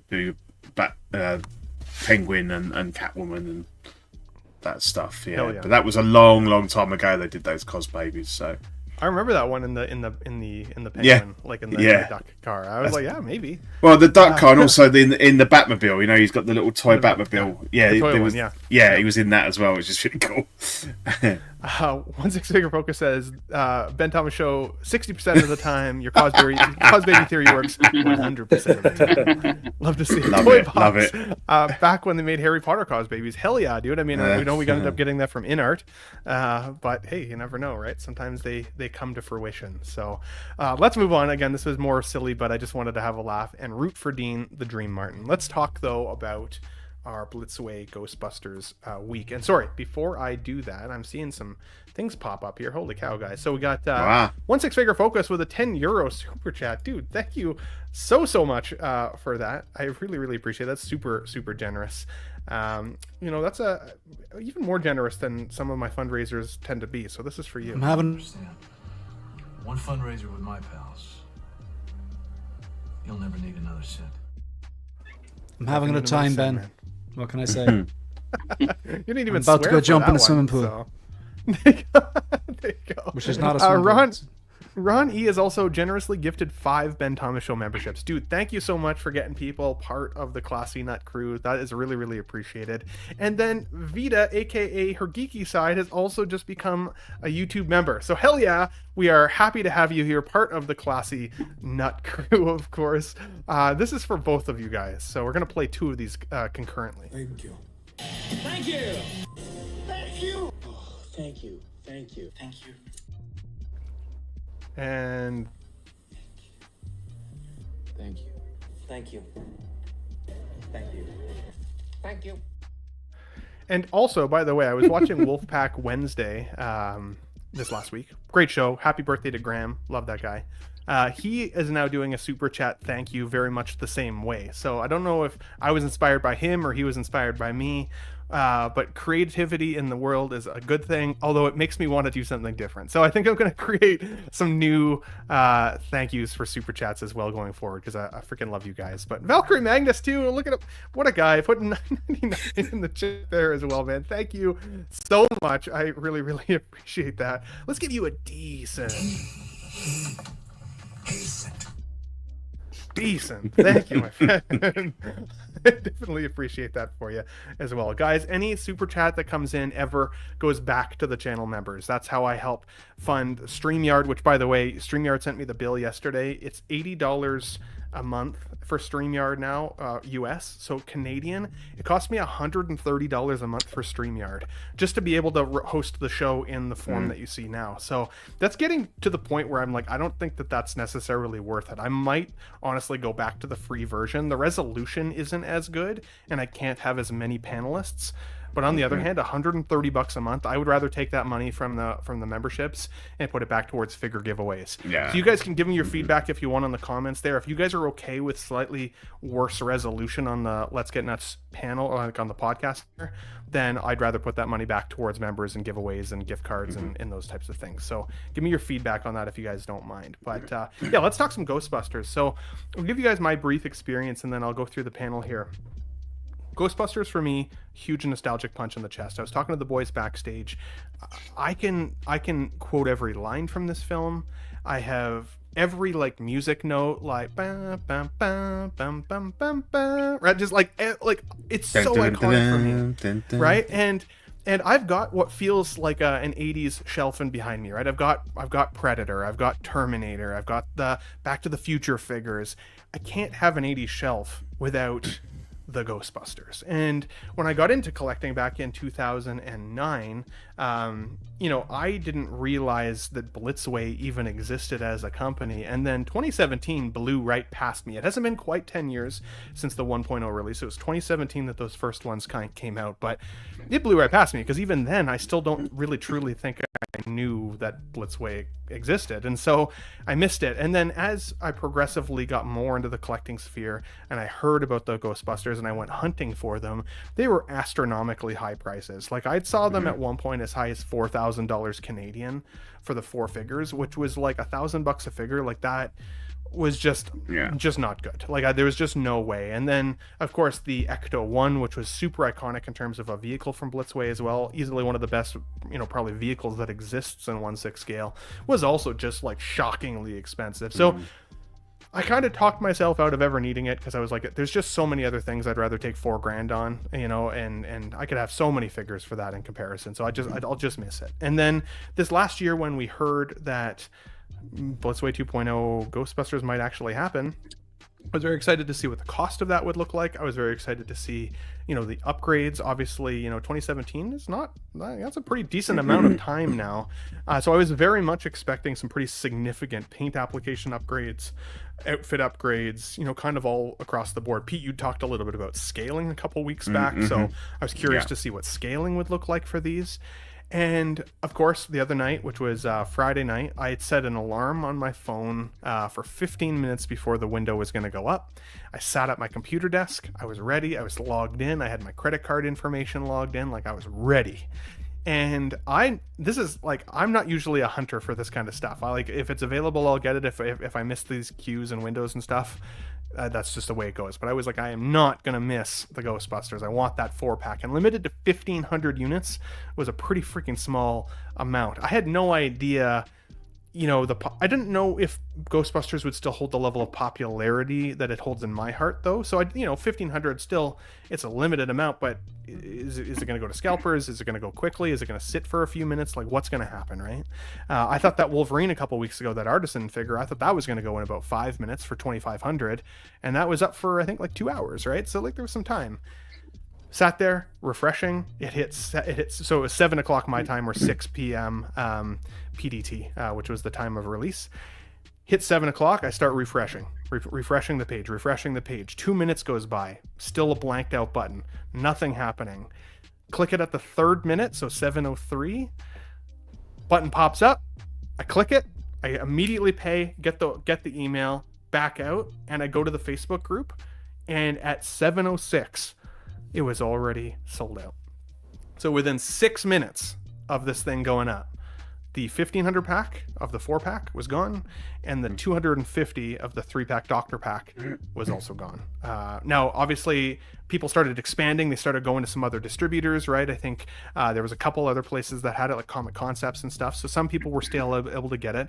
The guy at Comic Concepts mentioned that if Blitzway sold out first, that they'd immediately raise their prices, which they did. I saw that they went up by about $100, which is still very reasonable, I think, considering that's just popularity and price of demand. I was very excited to get this, but I also realized there's a lot of people who didn't get it. 6 minutes in terms of a turnaround is freaking insane. That is insane. Now, of course, Ghostbusters Blitzway's given us the opportunity to get these in single packs, but you don't get the head sculpts and you don't get the Slimer. So that's really the value. Otherwise, cost per figure is about the same. You just don't get some of those cool extras. So am I happy? Of course. Do I feel it for the community who really still wanted these people? Yes. Also, I heard some stories that people had it in their basket and then it went out of stock before they finished putting their credit card details in the system, which is just also insane. So yes, this one's coming for me. I'm very, very excited about the Ghostbusters. I do think that there are some improvements here for sure. I've had some people note to me that, for example, the zipper on the original 1.0s is actually beige, whereas these are black, and the movie has them as beige zippers. So there's actually a little bit of an inaccuracy with the second or the 2.0s here. But I think overall the head sculpts are good. I think the only disappointing head sculpt I have here is actually the Venkman. Pete Venkman is probably my favorite character in the film, even though I like them all. And I think it might actually be the weakest of the sculpts. So Pete, I'll go to you because I know you just recently got the present toys, and I'm going to click through all the slides that I've got allocated here while we talk about this guy. Yeah, so we can kind of go back and forth. But tell us about your experience with Ghostbusters and present toys, and was the Blitzway one something that you were going to try and chase as well? Yeah, so I mean, I absolutely love Ghostbusters. I remember seeing it in the cinema when it first released in '84, and I was 9. Absolutely blew me away. Loved these guys ever since. It's the ringtone on my phone, and you know, blah blah blah blah blah. I had the original Blitzway 4-pack back in the day. So it came with Slime, and you also, I don't know, this one, they got the police cordon. No, so they had a bunch of like police cordon bits and pieces. No great loss there. At first, I thought they were okay. I quite liked them, but I think there was 2 elements that kind of ultimately I sold them on. So they were overly scaled, so they were probably more like probably not 1/5, but somewhere in between 1/6, 1/5. And obviously, if you put them next to any other figures of the time, particularly Hot Toys, they were oversized, so you had to be really careful where you kind of displayed them. Then I kind of got to the point where I didn't love the Venkman. Wasn't good. I think Spengler and Ray were pretty good. Zedmore was bad, and it was a bad sculpt, and it was a really bad like skin tone as well. It was very like orangey. It wasn't good at all. So I think I loved the idea of having them, but I didn't love the figures enough. So I sold them all off separately, I think. So, you know, I probably made a little bit of money on them because you couldn't get them. And I don't know if they were limited. I can't remember if there was any limits on the packs originally, or whether they didn't announce them. But and I held on to Ray for the longest just to have a representation. But then ultimately I let him go. And again, it was that little bit of like, I think I paid about £700 at the time. So it's probably fairly comparable to what they are now, 8 years ago. And I kept Ray for a while and then got rid of him. And it's always that thing, like, and I even said it on your show, last show, I think, Ben, that it's a lot of money to spend on basically 4 guys wearing the same outfits with the different head sculpts. Now, I've kind of gone completely full circle on that because I have bought the present toys. And so I had the pre-orders, and I wasn't going to keep them, to be honest. And I'd already said to you, like, you know, 4 guys in you know, boiler suits and this sort of thing. But I thought, and I had all the invoices coming for 1/6 kit, and I almost let them expire. I think I went to like the last day I had to pay them, and I was like, do you know what? I'm being a hypocrite to myself. I'm a massive 80s fan. I love Ghostbusters. I've got the ringtone on my phone. You know, like you, I love the music, and I thought I've got to have these in my collection. They're the biggest hole in my collection. I've got everything else that's like massively 80s. So I thought, no, I'm going to go with these. And if I really don't like them, I'll sell them on. Well, to be honest, I'm really impressed. And we can look at some photos of those later, and everyone can be their own judge. So let me just say that for the 2.0s, I don't see a lot of improvement. I still think on the that, left and the new ones. yeah. So I still think they're going to be a little bit overscaled from what I can understand. I think the colour of the uniforms is better because they are very much that grey. The tone of the original ones are more like the ones in Ghostbusters 2. It's a little bit beiger. I think the grey is better. Head sculpts, I don't think Venkman's. You could probably argue the 1.0 was better. Wasn't great, but it looks better here. Ray looks very similar. Winston's definitely better, although I'm not sure I like the teeth showing because he hasn't got an alternate. He hasn't got an alternate head. So weirdly, they've done alternate heads for Ray and Pete, but not the other 2 guys. So that's a bit weird. Present toys, you get 2 for each. I wouldn't have any of the expression ones on. They're not great. I'd go with all the, you know, the stoic heads, but at least you get an extra head for each of them. These have Just got for the 2 rolling of them. eyes. Just for 2 of them, right? Yeah, but in present toys, you get them for all 4. Oh, sorry, I misunderstood. So Yeah. all of them have got like a screaming face kind of thing, which, as I say, they're not as good. I won't be displaying them, but at least here they should have given you one for each of them, even if they're not going to use them. Yeah. So they have got the rolling eyes, which gives them an advantage over the 1.0s. And I suppose at the end of the day, if you think £300 a figure, that's not out of place with what Hot Toys and stuff are charging now. So I think if you've got this one, brilliant, well done to you, and it's going to be really good. I'm not going to fault it at all. But I think I would definitely check out the present toys because I think that I'm really impressed with them, and I think they've done some bits that I think are, you know, potentially better. There's a few bits missing. You don't get any traps, and you don't get like they've all got a wristwatch, the Blitzway ones, and they've all got a cigarette and all stuff like that. So there are little bits, but I'm going. And you don't get Ray's goggles, but I'm going for the final scene look with the, you know, facing Gozer and stuff. So he doesn't have the goggles on. They don't have the cigarettes and stuff. So yeah. So these are the head sculpts, and I don't know what the, you know, if these are recasts of the Blitzway or how they've come about, but I think that they're all not bad. I think Bankman, nobody's really managed to get Bill Murray particularly well, but Weird. yeah, I think the Eddie Hudson is better than the original Blitzway. At least his skin tone is more accurate to him. But I mean, I got these for about £160 each, so you're about half the price of the Blitzway. And to be honest, I don't think. I mean, I am replacing their boots with leather DID boots just because that's like. But you don't have to. You know, it's a small point of it. But I know that you can get these really nice leather boots. So I thought, you know, I'll treat the guys to an upgrade, and they're kind of, you know, £40 a pair, so you end up to £200 and stuff like that. But the Proton packs look good. I've been comparing them to like the reference book and the stickers and everything. They've got it all on there. They light up the same as the Blitzway and stuff like that. So I think, they are definitely I think there's a lot of people, when I've been putting stuff online, people will just automatically shit on present toys because they want to believe that the Blitzway is like miles ahead, so much better night and day.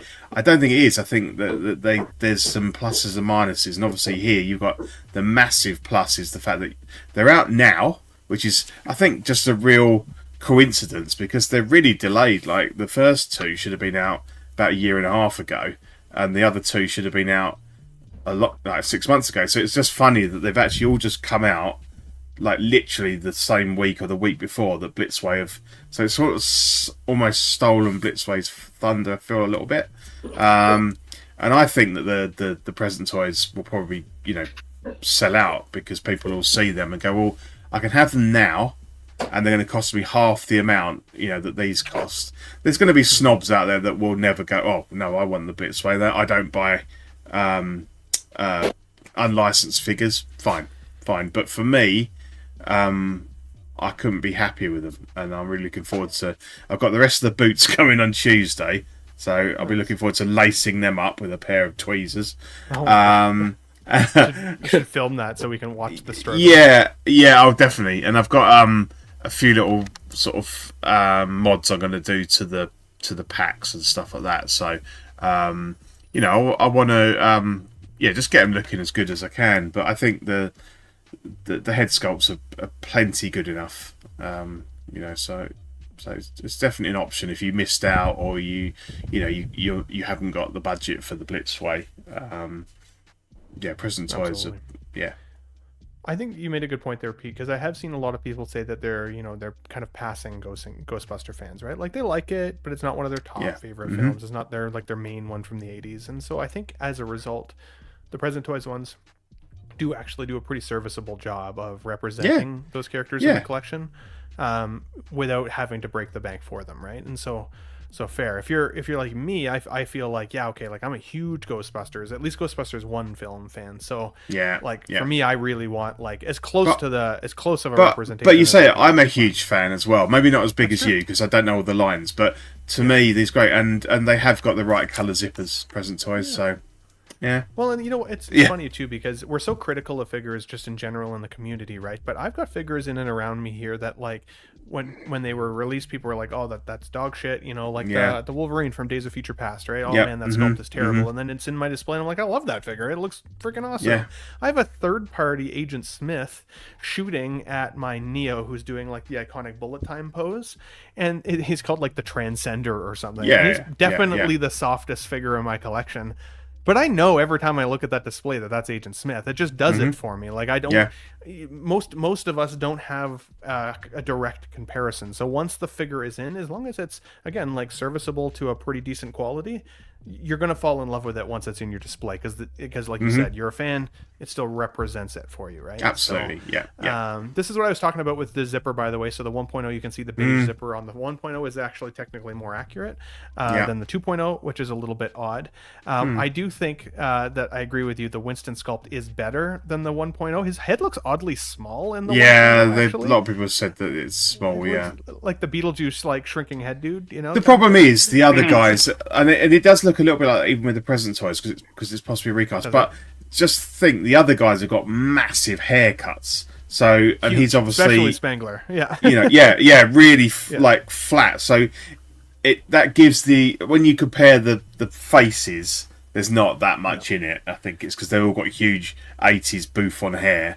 That's right. Well, and I like the Ray neutral sculpt because I can tell who it is, but I also think I like the cigarette dangling out of his mouth sculpt better.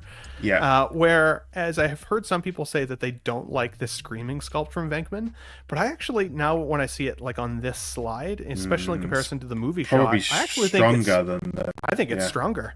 I think Yeah. that the neutral one makes him look like he's got a bit of a chubby face, which is a little bit strange. Because in that film, he's still pretty slender. Like, he's still relatively young in that too, right? So what I think I'm going to do, since I got this pack, I'm going to use the Screaming Sculpt now that I see it to the movie scene. Like, maybe put him up against Slimer. And I'm going to use the neutral sculpt. I'm going to create a What About Bob figure. Maybe put a life vest on him or a fish around his neck. 100%. I'm going to make something with him for sure. So, Adam, tell us about your experience with Ghostbusters. Did you try and get in on the Blitzway order? Did you have the same experience as me? Did you go with present toys? Like, where did you land this week when it came to the Ghostbusters, good sir? Yeah, well, just to set the table, like Pete, I think Ben, I think like you, Ghostbusters, favorite comedy of all time, and just love that movie from when it came out. I did try to go on Blitzway when it went on sale, and I struck out. I tried to get the 4-pack, then I tried to get the 3-pack, and figure, okay, I'll get Zedmore as an add-on, but as you said, it went away in 5 minutes, 4 minutes, whatever it was. So I have not gotten the individual figures because I did see Pete's photos, and going through this now, I'm thinking about getting those present toys. So here's a dilemma I have. I think the two issues with collecting is number one, space and money, and I am running into a space issue. Because I have 19 pre-orders of mostly Star Wars, a few Marvel, a couple Batman stuff coming in. And that's my top 3, Star Wars, Marvel, Batman. And I have some odds and ends stuff that I like a Terminator, etc. But in terms of real estate, as Lex Luthor said in Superman the movie, real estate. I have some free bottom shelves. But for the Ghostbusters to come in, they're going to have to evict some of the other figures. And those figures get evicted to the bottom shelves. And I'm just not at the point yet where I can pull the trigger on which figures are getting the eviction notice. But I might be motivated to get those present toys figures, particularly if I can save a few bucks. Pete, where did you, if I may ask, where did you get your figures? They were from 1/6 kit, so I did pre-order them all together when they came out, and I was just beginning to wonder if they'd ever come out because they were just taking forever. But then they released them all together, or within a week of each other. These boots are lovely. They're really nice. They're DID boots, and they're paratrooper boots, real leather. Real laces. So I've got the other. They're the only pair I've got. I've got the other 3 coming on Tuesday, so I've got some more lacing fun to come. But yeah, they just you got them as a 4-pack, or you got them individually? Because I saw they're not available as a 4-pack, just individually. And so I paid. You'd probably get them. They were. I think their retail price would probably be about $200 for you guys. People saying that they're already going for more than that on eBay, and not surprising because people are gonna cash in on those that didn't get what they wanted from Blitzway, or don't want to pay that, or don't want to wait. You can get these now and enjoy them now. I don't know when's the Blitzway supposed to come out, Ben? Did they say? Quarter 4 of this year. Q4 of this year. Okay, well, it's not too bad if they hit that, but. If they hit it, I mean, I've heard that once they start shipping, it goes pretty quick. People do get them pretty quick, but that's a very aggressive turnaround time. So yeah, I'm not sure. Yeah. I mean, I think in terms of present toys, I have the present toys Jones figure, which is the Indiana Jones from Raiders. Yeah, that was okay. It's a solid figure, and it's not as good as a Hot Toys, but it's solid. It does the job, and sometimes you want that representation in your collection, and you're like, yeah. It does the job. Good enough for government service, as the saying goes. But so I might be acceptable to get some good enough for government service Ghostbusters. But you know who these guys are. You can tell who these guys are, can't you? I actually think these scopes they are very solid. I think they're good enough for me. I think. Yeah. I'd be happy with them. Yeah. Yeah. The only one I don't like here is the Venkman. He just looks a little wonky eyed, but honestly, again, same with this one here. I like to feel that if at some point I want to cough up and send these 4 sculpts to my painter, they would look incredible. You know, if they were repainted. I know that's probably another £400, but you know, I think probably the paint is not great on them, and so the eyes are a bit. You know, a repaint would bring them alive, but you know, that's a massive expense on top. But yeah. Well, and I'd wanted to show this slide too, just mostly because I had seen a lot of, you know, naysayers saying, "Oh, they're the exact same sculpts," and like maybe Ray is the same sculpt. Maybe he looks like he's got more forehead wrinkles on the 1.0, and the hair is a little different. I think if anything, the Egon or the Spangler is the same, maybe just with updated paint apps and slightly different glasses. And he was probably the strong. Yeah, he was probably the strongest of the original set. I think Spangler, then Ray, he looks like the strongest. Of them. And then Venkman probably the 1.0, and I think he looks better than the new one. But Winston was bad, and they did him a disservice. I think his head was very small, the skin color was way off. So he's definitely an improvement. Like, it's weird that he's got his teeth showing. You know, the others haven't, and he doesn't come with the alternate sculpt, so it's a bit of an odd one now. But I watched the Ghostbusters 2 film last night just for fun, and I couldn't believe how different Winston looked from Ghostbusters 1 to Ghostbusters 2. Like, he almost looked like a slightly different actor. I actually like. Did he put a lot of weight on, or? Just a different hairstyle. He also got rid of his like little lip mustache. But he looked really different in the second film, which tripped me out. So. Yeah, no, great thoughts, Adam, good sir. And you know what? I think, again, no slouch on the Present Toys side. I know that 1/6 Kit had a bunch of cancellations on the Present Toys option. Yeah, so I saw one of the chatters here, Ricardo, saying that they're going for pretty expensive on eBay right now, but there's a good chance Kit has some of those back in stock at just regular pricing again. Yeah, I think you want to jump on those if you're interested, because I think they will go. I think that people will see that they're pretty damn good. Absolutely. Shane, I'm gonna leave you for last here, buddy. I'm curious on the Valkyrie Magnicider #VM. What are your thoughts here, buddy, on Ghostbusters, the Blitzway saga this week, some of the pain that people went through trying to get their figure in hand? Were you one of these folks this week? We got one! Or did you miss out? Oh, he just left the chat. He's gone. Okay, well, we'll get him back here in a second, guys. Then I guess you know what, Shane. I'm just gonna go straight to you. Then we'll get Valkyrie Magnus when he comes back. He's back. He's in. Oh, he's okay. Hold that thought. No, are you there? Are you there with us? Are you there with us, Eric? Yeah, I'm back. I pressed the button and streams? it lost everything. It was weird. He crossed the streams. Yeah. 100%. So, what was your experience this week, buddy?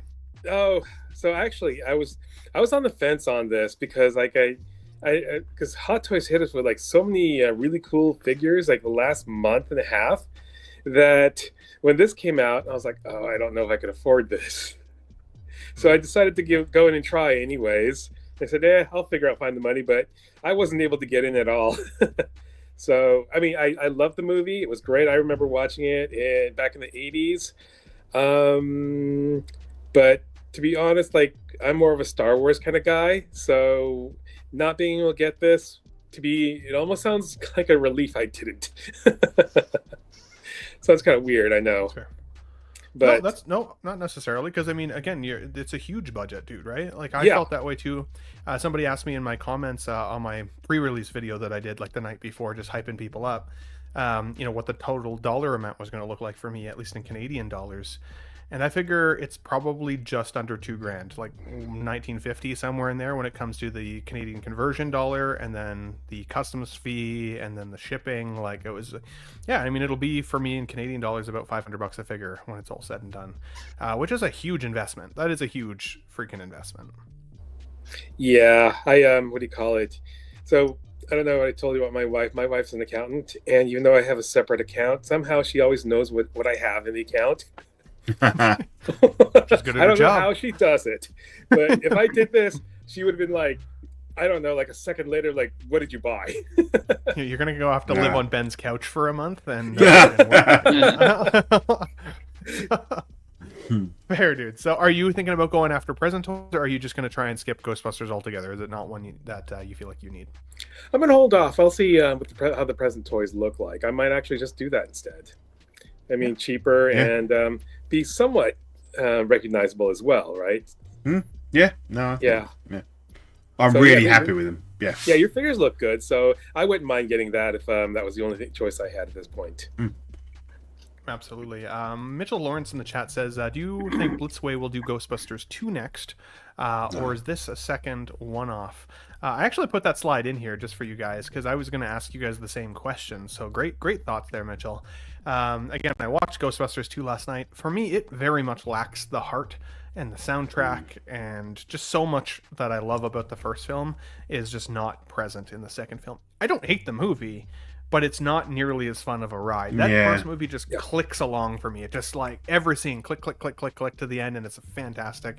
This one dragged a little bit. There's some silliness. There's some like, I don't know, like, I don't want to call them plot holes, but like some stretches of the imagination that I'm like, what if this plan didn't work? Then that baby just became the freaking ghost of whatever, and you screwed yourself. Like getting the Statue of Liberty to walk down the street with the dancing. Yeah, that's the bit it was just like such a stretch, hoping that plan would even work. And I, as a kid, I remember actually really loving this movie. Rewatching it now, I didn't have the same magic for me at all. Even the writing between like Dana and Pete and stuff, like they didn't feel like they had really any chemistry, and it was weird. So, do I think that Blitzway might do this? Well, they'd have to give us at least another Winston head sculpt, because as you can see in this photo, he looks very different with his hairstyle and he does. than he does in the first film. Got a bit of Wesley Snipes going on there. A little bit more, right? So, and he might have put on some muscle too, like he's just a big guy in the film in like in a good way. But of course, I think the one notable exception is that I would still love to see, Lewis here.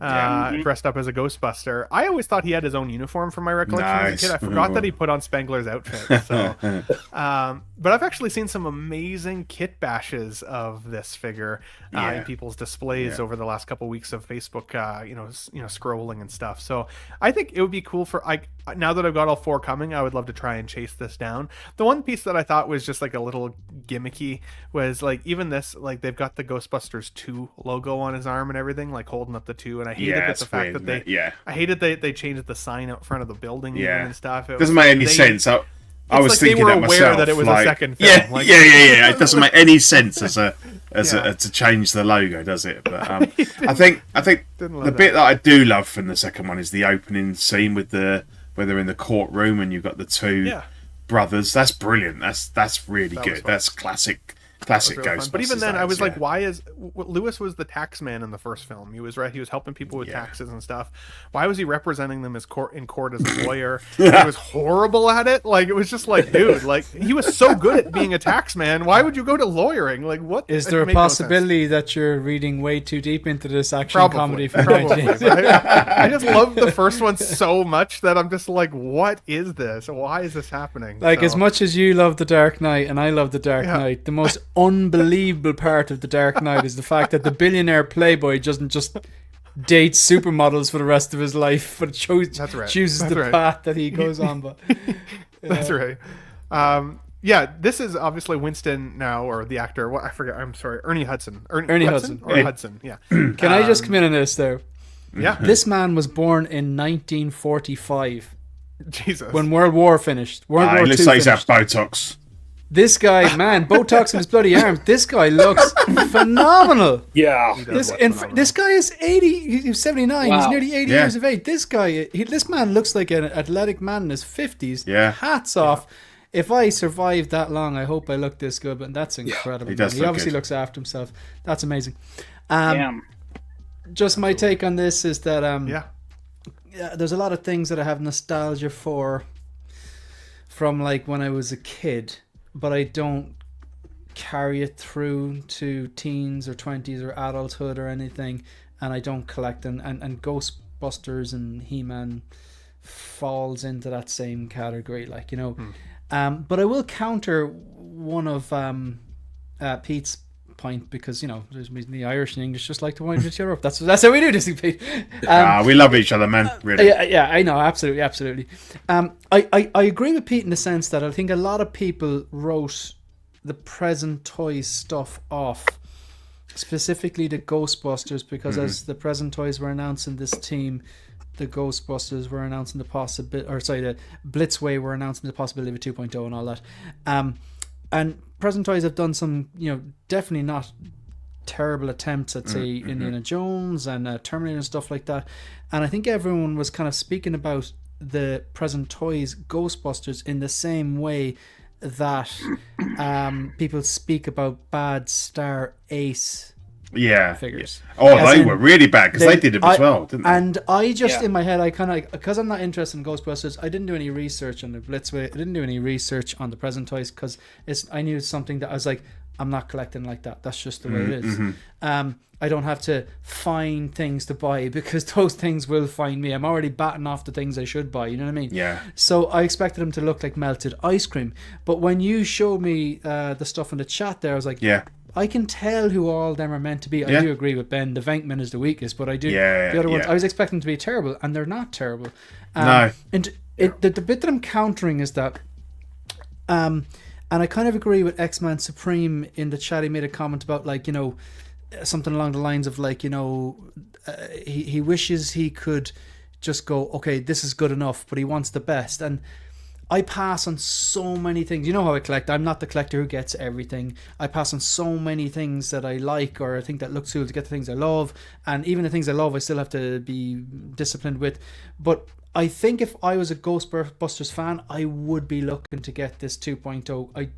I just think that this type of set really, really appeals to me. And the way I'm explaining it is like, okay, like last week I wasn't here because I went to see Nine Inch Nails live in Dublin. It was phenomenal. Nice.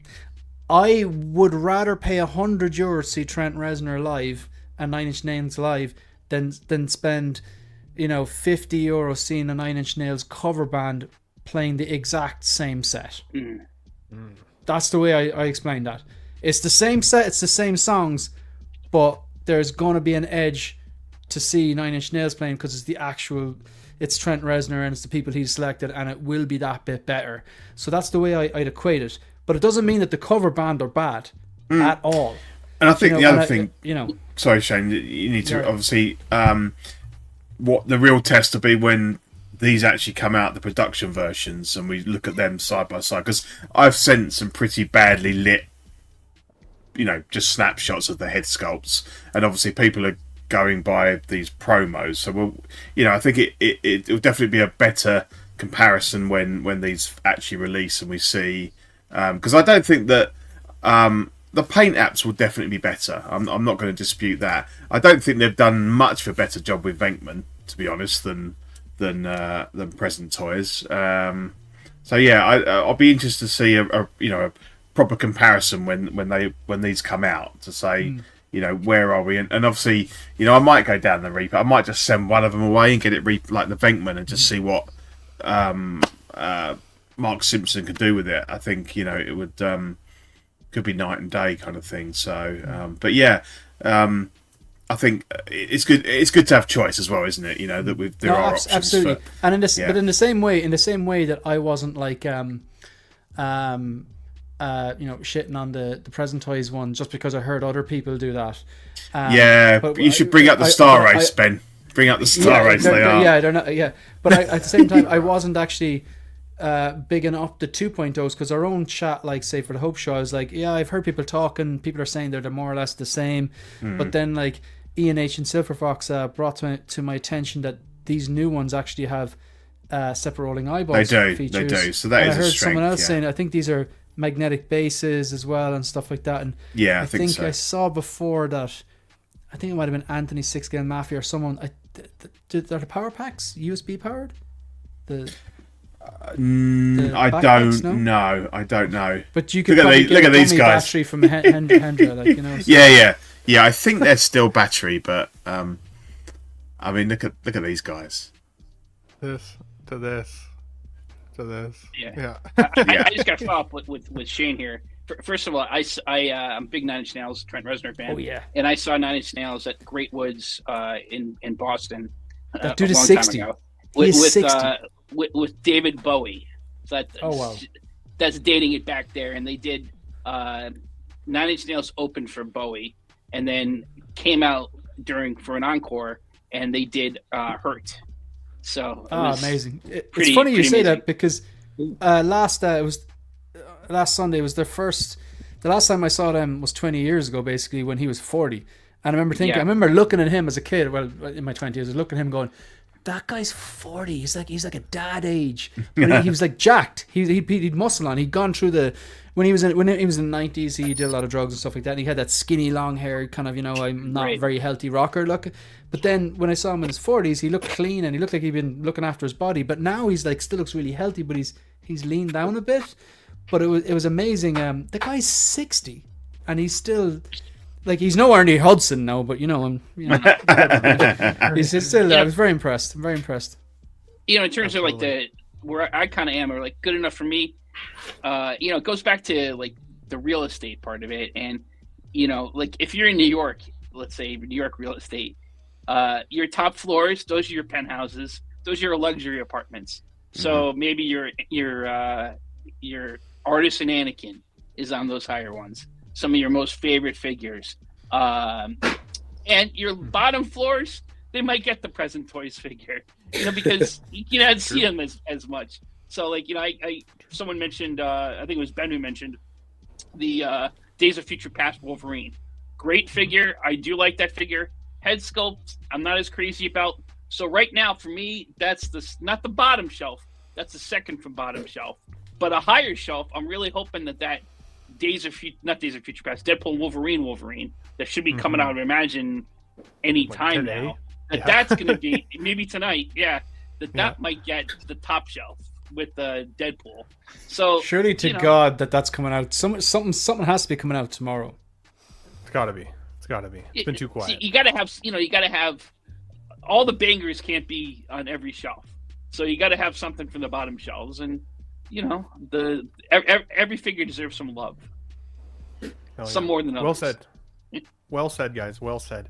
I do want to move on, just because we still have our game to play for the last 30 minutes before we wrap up the show. But yeah, let us know, guys, in the chat, if you're watching on replay especially, or if you're watching now, did you get the figure that you wanted, or the set that you wanted? Did you miss out? How did you feel about at least having the option to get single packs? Yeah, it's missing some accessories, but at least we could still get them. I'm excited to see how big the box is, so I can say this. That's a big Twinkie. So we'll see how she goes. But yeah, very, very excited for all of us who are Ghostbusters fans, at the very least, getting the opportunity to have it. So yes, Shane, get your whiskey. Sounds good. We will start the game here, if you can still hear us especially. The final game of the day, there are 5 slides that I'm going to put you guys through. With regards to 80s nostalgia. We've been talking a lot about 80s movies today and 80s nostalgia. And it got me thinking, right, with some of the lack of figure news, some of these movies we're now getting figures from. Some of them we're still kind of hoping that we will get figures from. But I'd be curious, if you had to pit these films against each other, what would be your selection? Why? And is there a figure you'd want made from it if it doesn't already exist, or maybe an upgrade to something that already exists? So guys, let's get into it here. The first slide of the day is going to be Terminator versus Robocop. Very iconic, both of these. But if you had to eliminate one of these franchises from existence and keep the other, which one would it be for you? For me, I would eliminate Robocop. As much as I love Robocop, especially the first one, Terminator is just iconic to me. I loved Arnold Schwarzenegger in this film. I loved the concept of Judgment Day and what can happen in a world where AI takes over and, robots end up taking over and all the other things. So very cool, both concepts. But which one would you eliminate from existence? Pete, I will go for you first. I'm going to. None of these are fair, by the way. None of Yeah, no, absolutely not. All no, of them are hard. There's no winners. Yeah. I will support my fellow Englishman, Aaron, and I will go with. I will keep Robocop and delete Terminator. Wow, you delete Terminator. How come? What would be your rationale there? Is there? It's weird because, and again, I have said this on various streams. I'm a massive Schwarzenegger fan. I absolutely love Arnie, and he's like one of my favourite actors. But I don't know what it is about Terminator. I don't have that same love that. And I watched Terminator, like the original, over and over and over again in the 80s. I never quite kind of clicked with Terminator 2, which everybody adores and I think is one of their favourite films ever. That's fine. So they don't hold any of a place in my heart, and the original Robocop just does. I think it's a pretty perfect movie, and I love the suit and everything. So I think just because I'm not, for some reason or other, Terminator doesn't resonate in my heart in the same way that Robocop does. That's my choice there. But yeah, that's fair. Is there a figure from Robocop you'd want then, if that's the case? I would like Red Foreman, or I'd quite like Emil, like the when he's all acided and all melted. That would be great. I've seen some customs of it. It looks really good. So yeah, or Clarence or something like that. It would be quite cool. And I know that Aaron would be jumping up in excitement if they announced any of those sort of figures. But I mean, the Hi, Robocops. Bobby. I've got the standard, the battle damaged Murphy, Ed 209 make a great display. Love them. So yeah, yeah. Absolutely. Adam, was this a hard one for you, Robocop or Terminator? Yeah, this Which is a hard would one you because, eliminate? in fact, on my shelf I have my Robocop Hot Toys next to my Terminators and a Predator. So literally, yeah, same. it's like Yeah. this is actually a very hard one. But I guess I got to make the first of all, I'll buy Robocop for $1. Okay. Yep. I guess I got to go with the Terminator because the second Terminator is actually, I like that more than the first Terminator film. The first Terminator is a great movie, a great time travel movie. Though, if you think about it too closely of why like Skynet's plan, I'm not sure it holds up too well. Their ultimate plan of what they would end result they're looking for.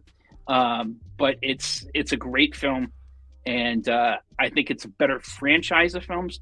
The first two Terminators are amazing. Third one is actually not that bad a film, and it's a very good ending. The rest of them don't exist in my world. RoboCop, you got one good film, I'm not as crazy about the sequels. Yeah, agreed. Well said. Mr. Valkyrie, was this a hard choice for you? What would be your pick? Actually, not really. I was going to say one thing because Adam and I are about the same age, and sometimes we think the same way. And I was actually going to say I'd buy a Terminator for $1 as well. There you go. Nice. But yeah, I mean, both movies, I enjoyed both movies. But as far as how they moved on, after RoboCop, the movies afterwards weren't as great. While I was in Terminator, yeah, T2. I know not everyone liked it, but I mean, a lot of people did. Especially me, I really loved Terminator 2. And then, of course, it got a little bit weird afterwards. But Terminator 2 were some of my favorite movies as a kid. And let's see here, I think I was I was 8 years old when I saw Terminator, and I know I was way too young to have watched it. But I had an old army uncle who was like, "This will grow you up. You need it." Put hair on your chest. Yeah. I still loved it. So yeah, Terminator will be my guy here. All right. So for me, it was Terminator. Pete, it was RoboCop. Valkyrie, it was Terminator. Adam, it was Terminator. So Terminator's taking the win. Are you going to balance the scales, Mr. One Six Figure Focus? No, Pete is talking absolute shite. What the? I really like Pete. I have a lot of respect for Pete.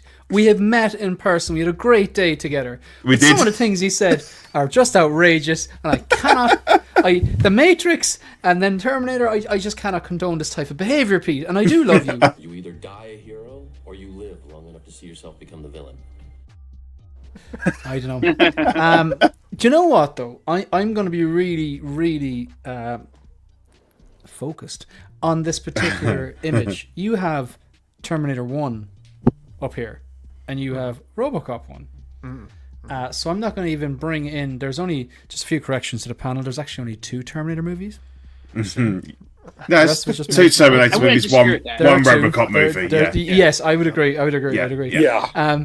But this, even if it's T1 against RoboCop 1, I love both of these movies, man. But I still gotta go Terminator 1. I just think it's a better movie, and my God, I've got a soft spot for Linda Hamilton.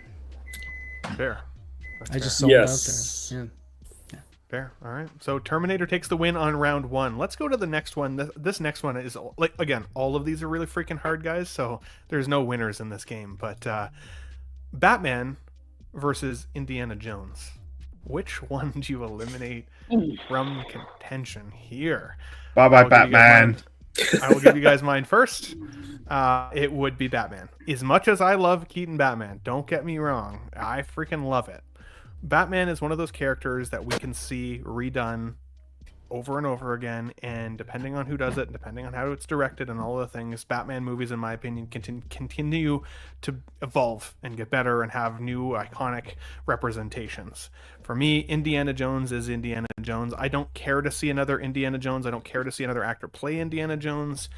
This is Indiana Jones. Leave it where it is in history and leave it at that. So for me, I would take Indiana Jones over Batman, which is a wild thing for me to say because I freaking love the 89 Batman film, but I would stick with Indiana Jones on this. What do you think, Pete? Yeah, 100%. Anyone that knows me knows I've got like 20 Indiana Jones figures, so it's my favourite character in movies ever. Raiders is one of my favourite movies. I know, obviously, Shane's gonna. I think I know where Shane's gonna go because he's got a real love. He's got a real Batman is his kind of got him into movies and things and stuff. So I think we've all got different styles. But for me, Indiana Jones was the 80s for me. Like growing up watching that, and I just love the character. I love all the, the kind of obviously the adventures are fantastical, but just the real world, that kind of 1930s, all that kind of style and everything. And I absolutely love the original 3 films. Raiders particularly, I think Raiders is like a perfect movie. So yeah, for me, as much as I love Keaton and he's always been my favourite Batman, love his 2 movies. Yeah, it would have to be, obviously, I'll keep Raiders. Keep Indy, yeah. That's a tough freaking choice. Very. Ronnie says, Ben makes a great point, but bye-bye, Indy. No, I'm sad. Sorry, bud. What about you, Shane? I know you're a huge Batman fan. I mean, we literally have a group called the Dark Knight Crew, I mean, it's not this Batman. I'm not going to argue with Pete on this one because I think... this is a bit of an unusual way to explain this, but I'm a big Richard Dawkins fan. He's like an author, a biologist, a militant atheist, and I'm an atheist myself. I'm a man of science, but he makes a point saying that if you're born in Ireland in the 1930s, you're going to be brought up like a Christian. If you're born in the Middle East, you're going to be brought up a Muslim. Like if you're born somewhere else, you're going to be kind of brought into that culture and that belief system. And if you're born in the 80s, you're going to be like in movies like Batman and Raiders. But if you're born in the 90s, you probably don't care about Batman 89 or Indiana Jones. And someone shows you that and shows you E.T. or Star Wars or whatever. So I think I was the right age as well. And I often think about this, why do you love the things you love? Are they good or did they just hit that nostalgia soft spot? And that's the, and I still argue that they're not, they might be perfect movies, but there's still high quality movies to 89 or whatever. I think they've done it quite well. I think that's why it stands the test of time, because we could be nostalgic about stuff that isn't particularly good. But I think Batman 89 is particularly good, and it has that nostalgia, and it is a bit campy, but it's good. So I'm gonna go nostalgia or Batman 89 nostalgia on this. Raiders, I never really got into Indiana Jones, but I appreciate it as one of the greatest trilogies of all time. There's only 3 movies. I think there's rumors of 4 and 5. I think it's nonsense. No. But they're just greatly exaggerated. I can put them on and just go, this is cinema. This is Hollywood. As a movie lover, and I really appreciate them. I just need to collect from this. So I unfortunately would get rid of Raiders, but Batman 89 is the movie that none of this would be behind me if it wasn't for that. I wouldn't be a movie fan. I wouldn't be. Well said, man. Well said. What about you, Valkyrie? Batman versus Indiana Jones. I'll start with a quick story. So I remember as a kid, my parents wanted to go see Raiders of the Lost Ark, and I didn't. It just seemed like a boring movie to me. And I was like, I almost threw a fit. No, I don't want to go see it because I was a kid, right? And then I said, I'm just gonna just sit here and watch, and it'll be boring, right? And it wasn't boring. It ended up being one of my favorite movies of all time. And I love it still to this day. So, yeah, Batman is great, but in the end, Raiders of the Lost Ark wins for me. Absolutely, absolutely. We have Batman himself in the chat here saying, "I'm so disappointed in you." I hate to see it. I know. Batman has helped to inspire most of my collection as well. Like Shane said, like if it wasn't for Batman, I wouldn't have collected as many toys as a kid as I did, and then as a result as an adult. So, but again, I can always look forward to another Batman representation. I never want to see another Indiana Jones representation. Honestly, I'm happy with what we got. And well said, Valkyrie, as well. Adam, last but not least, what about you, buddy? Batman versus... Yeah, so much of this we associate with our nostalgia from our youth. And to me, these are perfect representations of bookends of the 1980s. 1981, release of Indiana Jones. 1989, June 23rd, 1989, release of Batman.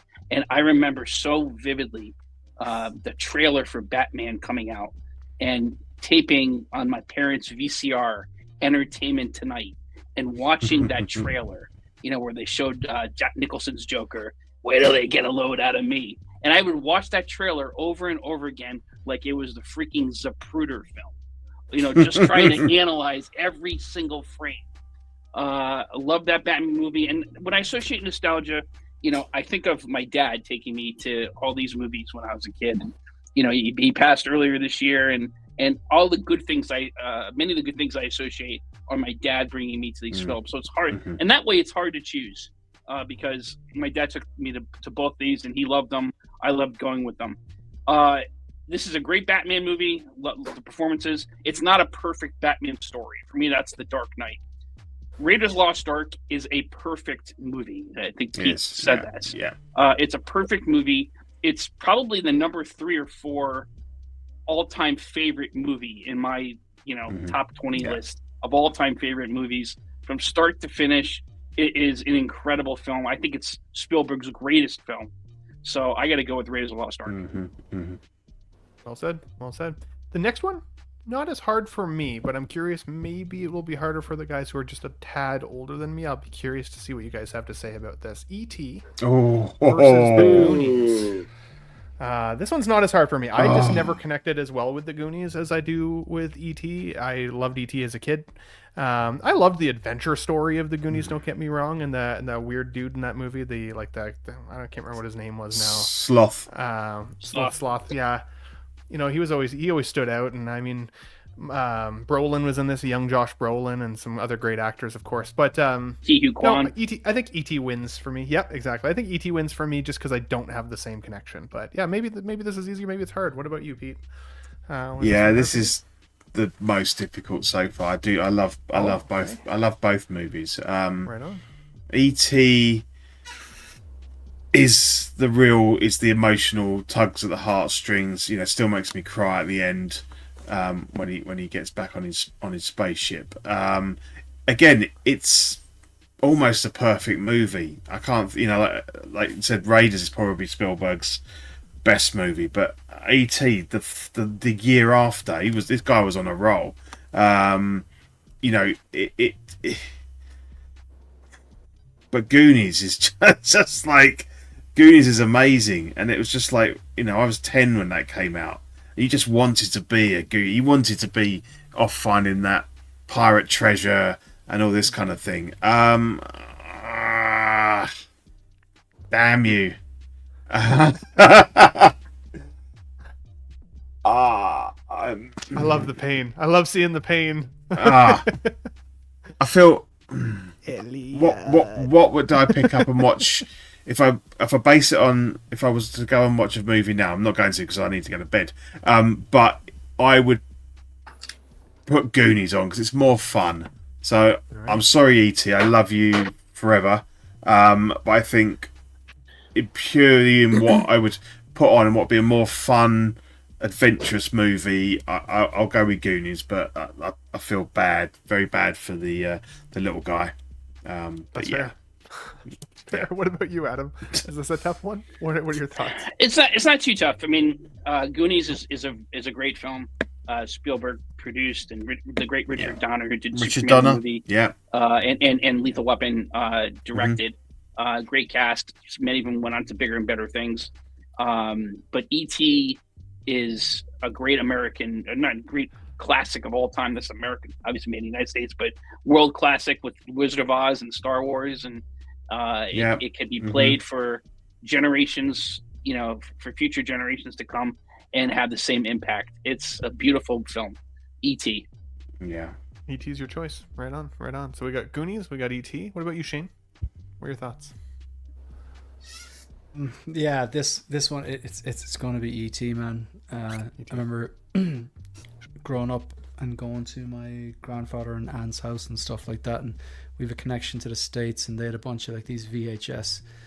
They had a VHS collection, which we were really young. I'm talking like 5 to 10. We had like E.T., Indiana Jones, Dances with Wolves. Ben knows VHS. They've only just got over. They've only just got rid of them in Canada. Yeah, along with running water and electricity, the internet's so helpful. But Ben's DVDs now. DVDs are the way now, Ben. Yeah. Yeah. But I remember there's some great titles. They had like Top Gun, The Terminator, Indiana Jones, E.T., and a few others. But myself and my sister just we watched E.T. so much, and I don't have any brothers. She's my only sister, and even if it's on TV now, she'll just send me a screenshot of the TV, or if she gets she has little those little pop collectibles of E.T. and just have really, really good memories. And it's one of those it's very sad at the end. It's one of those things when you watch when you're a kid and you're like, life's not always going to work out the way it prepares you for. Life is not always going to work out the way you think it's going to be. And I think that's one of the power of art, where it can kind of prepare you for some difficult things that you're going to go through. E.T. was one of those things people move away, you grow up, your friends move away, like the end of Toy Story 3, or the death of Artek. I think it's Artek. Artex? Never ending story. That bloody killed me. You know what I mean? I could not. As a kid, I was like, no, this isn't happening. This doesn't. No. I was living in a bubble up until about maybe 7. But yeah, I would snap the Goonies. E.T. is just it's one of I would regard it as one of Spielberg's masterpieces. I think it's fantastic. Absolutely, it is. Yeah. It's a tough choice. And just an aside with Spielberg, is he's had so many great films. I said Raiders of the Lost Ark, but I mean, there's a few films you can make the case are his greatest film. Fair. Yeah, I think so. Clear Dad Life says love both, but E.T. will make me an emotional wreck every time. Tough choice. Yeah. Absolutely a tough choice. Valkyrie, last but not least, buddy, what do you think on E.T. versus E.T. is a great movie. I remember watching it back in the early 80s. I loved it as a kid, but I think when I was like a preteen kind of thing, I really loved Goonies more. And I'll go with Goonies just because you had that somewhat kid adventure thing, which I loved, because with Indiana Jones, it's great, but you're not an adult, so you can't really be that person. But with Goonies, you can almost feel like that's something that could happen to me back at that age. So, absolutely. And I saw a lot of comparisons of the Skeleton Crew recently on Star Wars, right, as being kind of like a Goonies adjacent type of feel, and I know that got a lot of us the juices flowing. So that makes sense. VM, 100%, buddy. We got 2 more, and then we were going to wrap the show up today. I don't know if this one will be as hard, but I'm curious what you guys have to say. We got Back to the Future versus Beetlejuice. Easy. Ooh, yeah, This one's not as easy for me because I love both. Beetlejuice 1 is obviously hugely nostalgic for me. It's similar to how I feel about Ghostbusters, where it's like I can quote every line from Beetlejuice 1, every music note. That movie just chugs for me. But I didn't love Beetlejuice 2 that much. Beetlejuice. Back to the Future, I love the first one. I really love the second one when they go to 2015 and we get to see what the future 2015 looks like. And I didn't love the third, but I mean, it was still a great film franchise. But oh my god, I remember sitting on my British Nan's couch eating salt and vinegar Miss Vicky's chips, watching the Back to the Future trilogy over and over and over again. So while I love Beetlejuice, I think I would have to still snap Beetlejuice because of my love for the Back to the Future series. What about you, Pete? Easy for me. Again, you call sacrilege, but I don't have any time for Beetlejuice. I rewatched it recently because I was thinking, I've not watched it for a while. I never really liked it. Let's see if I can get into it now as an older watcher in preparation for the sequel. I just didn't enjoy it at all. So didn't do it it's for you. it's an absolute no-brainer. I mean, Back to the Future is one of the greatest trilogies. I think the third one is obviously a fair bit weaker. But again, the first one is an absolute classic, and it stands on its own. Obviously they got the little teaser ending, but see that Ben's got DVDs there. DVDs, that's where they are in Canada. If they never made the other two, it's an all-time classic. It's say perfect movies, but I think in terms of the storyline and the beginning and the ending and stuff. And I mean, who doesn't want to be able to travel in a time machine? Again, No it's doubt. one of those things as a kid that you're like, wow, what if you could do that? And so yeah, Back to the Future, 100%. The DeLorean's just as much of a character as, as the rest, right? Yeah. 100%. You could represent that film franchise just by having the car. I think some people do. Yeah, I think a lot of people will. A lot of people have just got the 89 Batmobile as well, because that is, it's iconic, isn't it? Hell yeah. What about you, Adam? You said this one wasn't as tough as well. What did you Can you learn? full screen me? Yeah. Could you kindly Yeah, full one sec. screen me? Yeah, absolutely. Okay. Okay. Ooh. Yeah. There you go. There's your hands. Back to the Future, baby. 100%. Any reason why Beetlejuice isn't even close, or? I like Beetlejuice. Beetlejuice is a good film, and no knock on Beetlejuice. Entertaining, Tim Burton, Michael Keaton film. Just recently rewatched it like last year in the run up to the sequel release, but it's in some sense it is a classic. I'm not knocking it, but this comparison, Back to the Future is the 80s. I mean, if there's any film in some ways that's iconic of the 1980s, it is Back to the Future. Absolutely. Yeah, absolutely. Especially since they keep going back to the 80s, so we get a chance to really feel that vibe. And when they go to the 50s, it's a very different feel, right? Like you get to see it. Well, How the big of an beauty of it, impact is. it's a timeless film in the sense that you can show the movie today, 10 years from now, and you can point to your kids or grandkids, whatever, that was what 1985 was like. Kind of an exaggerated version, but that was 1985 and goes back to 55. So the only thing that I guess they got wrong was 2015. We didn't get the hoverboards. Yeah. But Yeah. The Jaws hologram. I would have liked to see yeah, that. Or the Yankees. And flying cars. yeah. There's a lot wrong, honestly. Just to jump, just to quickly, I think that period from 84 to 88, greatest 5 years of movies ever, will never be beaten. The stuff that came out in those 5 years, phenomenal. Yeah, I would argue from 82, because you look at 82, that was a great year. In fact, E.T. I think came out the same weekend as Poltergeist. I mean, there's like just one banger. yeah. Star Trek Through the Wrath of Khan came out in 82. I know. The Thing. Yeah. There's like one movie Yeah. after another. Okay, let's go 81, 87. Yeah. Or 88. I did Die Hard at I did wanna 88, have- yeah. I did want to have Star Trek versus Star Wars up here, but it was also kind of like I never loved the Star Trek movies as much as I loved the Star Wars movies, even though as much as of a Star Trek fan as I am, so that never made the list. Shane, what about you? Back to the Future, Beetlejuice? Did you have one that you leaned I'm towards? just laughing there because I had an argument recently with like someone, like I'm an 83 baby, and someone was I was in a group chat with something nothing to do with collecting, just a separate group chat, some of my mates, and they were like yeah, it's all this crap coming out today, like it's not like the 80s. And I was like, man, I recently watched a bunch of movies from the 80s, and there's a lot of rose-tinted glasses going on there. Like, come on now. There's a lot of cheese, a lot of uber testosterone-fueled one-liners.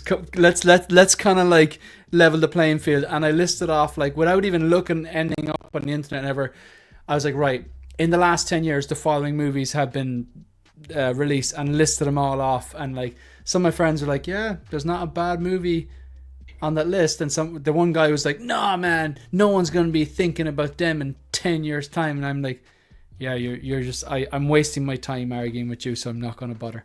It would not see reason whatsoever, but yeah, there's still great, there's some fantastic movies coming out today.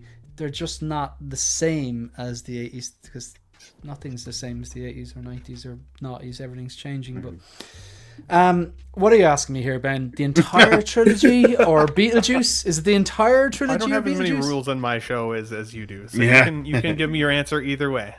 Listen, I like to put people into a corner and watch them squirm, man. That's fair. But if there was rules you go along. If there was 3 Beetlejuice movies, it would be a more even. Listen, if my aunt had balls, she'd be my uncle. Like, you can't be fucking saying stuff like that. Like, Jesus, Jesus Christ. In fairness, I thought you might ask me this, and I almost didn't pair Beetlejuice with it because there wasn't 3 movies, and I was like, he's going to call me on this somehow. I am absolutely calling you this, because the way I see this is I have more of an emotional connection, or nostalgia as you'd call it, for Beetlejuice. But and the Back to the Future, I'm not the biggest Back to the Future fan, but again, like Indiana Jones, it is a classic trilogy. It's fantastic. It's Hollywood's finest. I don't think I could possibly, as much as I've connection with I don't think I could snap Back to the Future trilogy and just keep one movie, whereas I feel I'm getting more value for snapping Beetlejuice, as horrible as that sounds. But sorry, my camera's acting up there, but yeah, I would snap Beetlejuice and keep the 3 movies in the trilogy. So but like, I love Beetlejuice. If it was one for one, it'd be a different story. They're supposed to be tough. Hate to see it. What about Gina you, Davis. DM? Yeah, oh man, she was lovely. Even actually, I saw Robert say, who would have thought that Alec Baldwin was so good looking? He's a good looking man in that first movie. I was like, man, like, he really changed the way he looked over his life. But what about you, VM? Do you have one that you lean towards here? Yes, and the best example I could probably say is I have hot toys of Marty and Doc, but no Beetlejuice in my collection. For some reason, I just didn't get it. I remember I went to the movie theater with my friends, and I just remember closing my eyes for a second, and suddenly everyone's saying, "Oh, what a great movie!" And I was like, I fell asleep. He slept through it. Yeah. All I remember is sleeping. That's awesome. Beetlejuice. So I later on, when it came out on VHS, I decided to rent it, put it in, and again, the same thing happened. It was telling you something, wasn't it? Yes. Not for you. Is that great first soundtrack? That bum bum bum bum bum bum bum bum bum bum. Both of these film franchises have amazing music. So Back to the Future would be your choice because you have collected it and that's what you love. Yes. So last and final slide, guys, and then we'll wrap it up for the day. Alien versus Predator. What do you think? For me, Aliens or Alien? Because Alien was 1979. Yep. Not to be the comic book guy here. That is a good clarity. So I was thinking more of the Alien franchise, which went into the 80s. But yeah, if you have to go from Aliens first, then I understand. Officially 80s. So if you put Aliens on there, it's a tougher. If you're looking at one-on-one, much tougher. That is much very tougher true. for me. That is very true.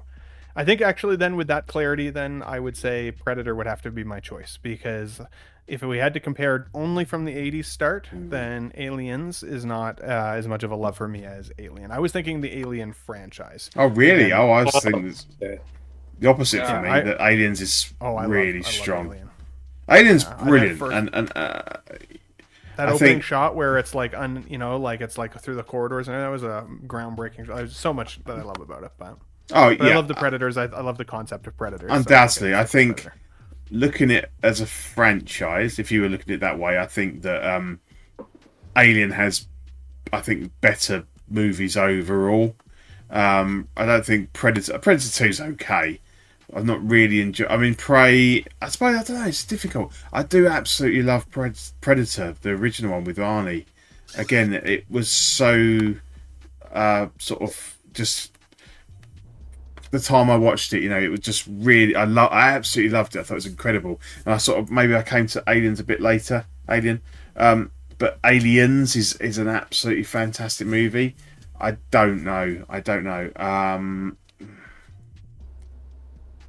I think on the strength of other movies in the franchise, particularly one other movie, I would have to go Alien, I think. But I do love the original Predator. One of my favorite movies. Absolutely. What about you, Valkyrie?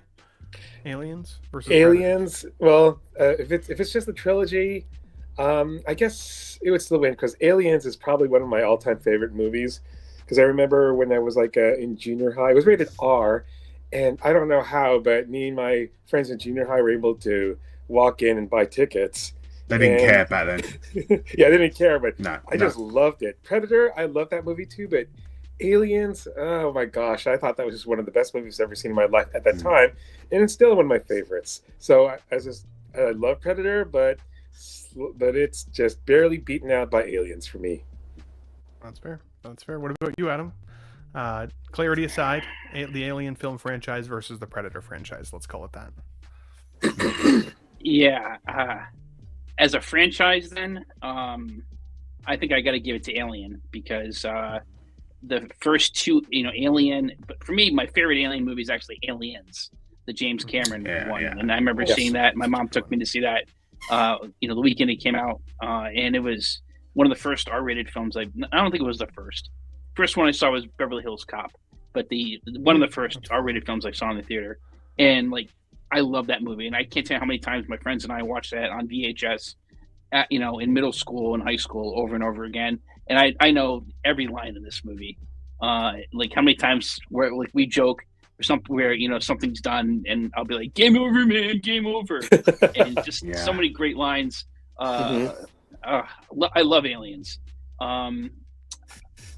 Predator is actually might be my favorite Schwarzenegger film, even more so than and I love the Terminator films.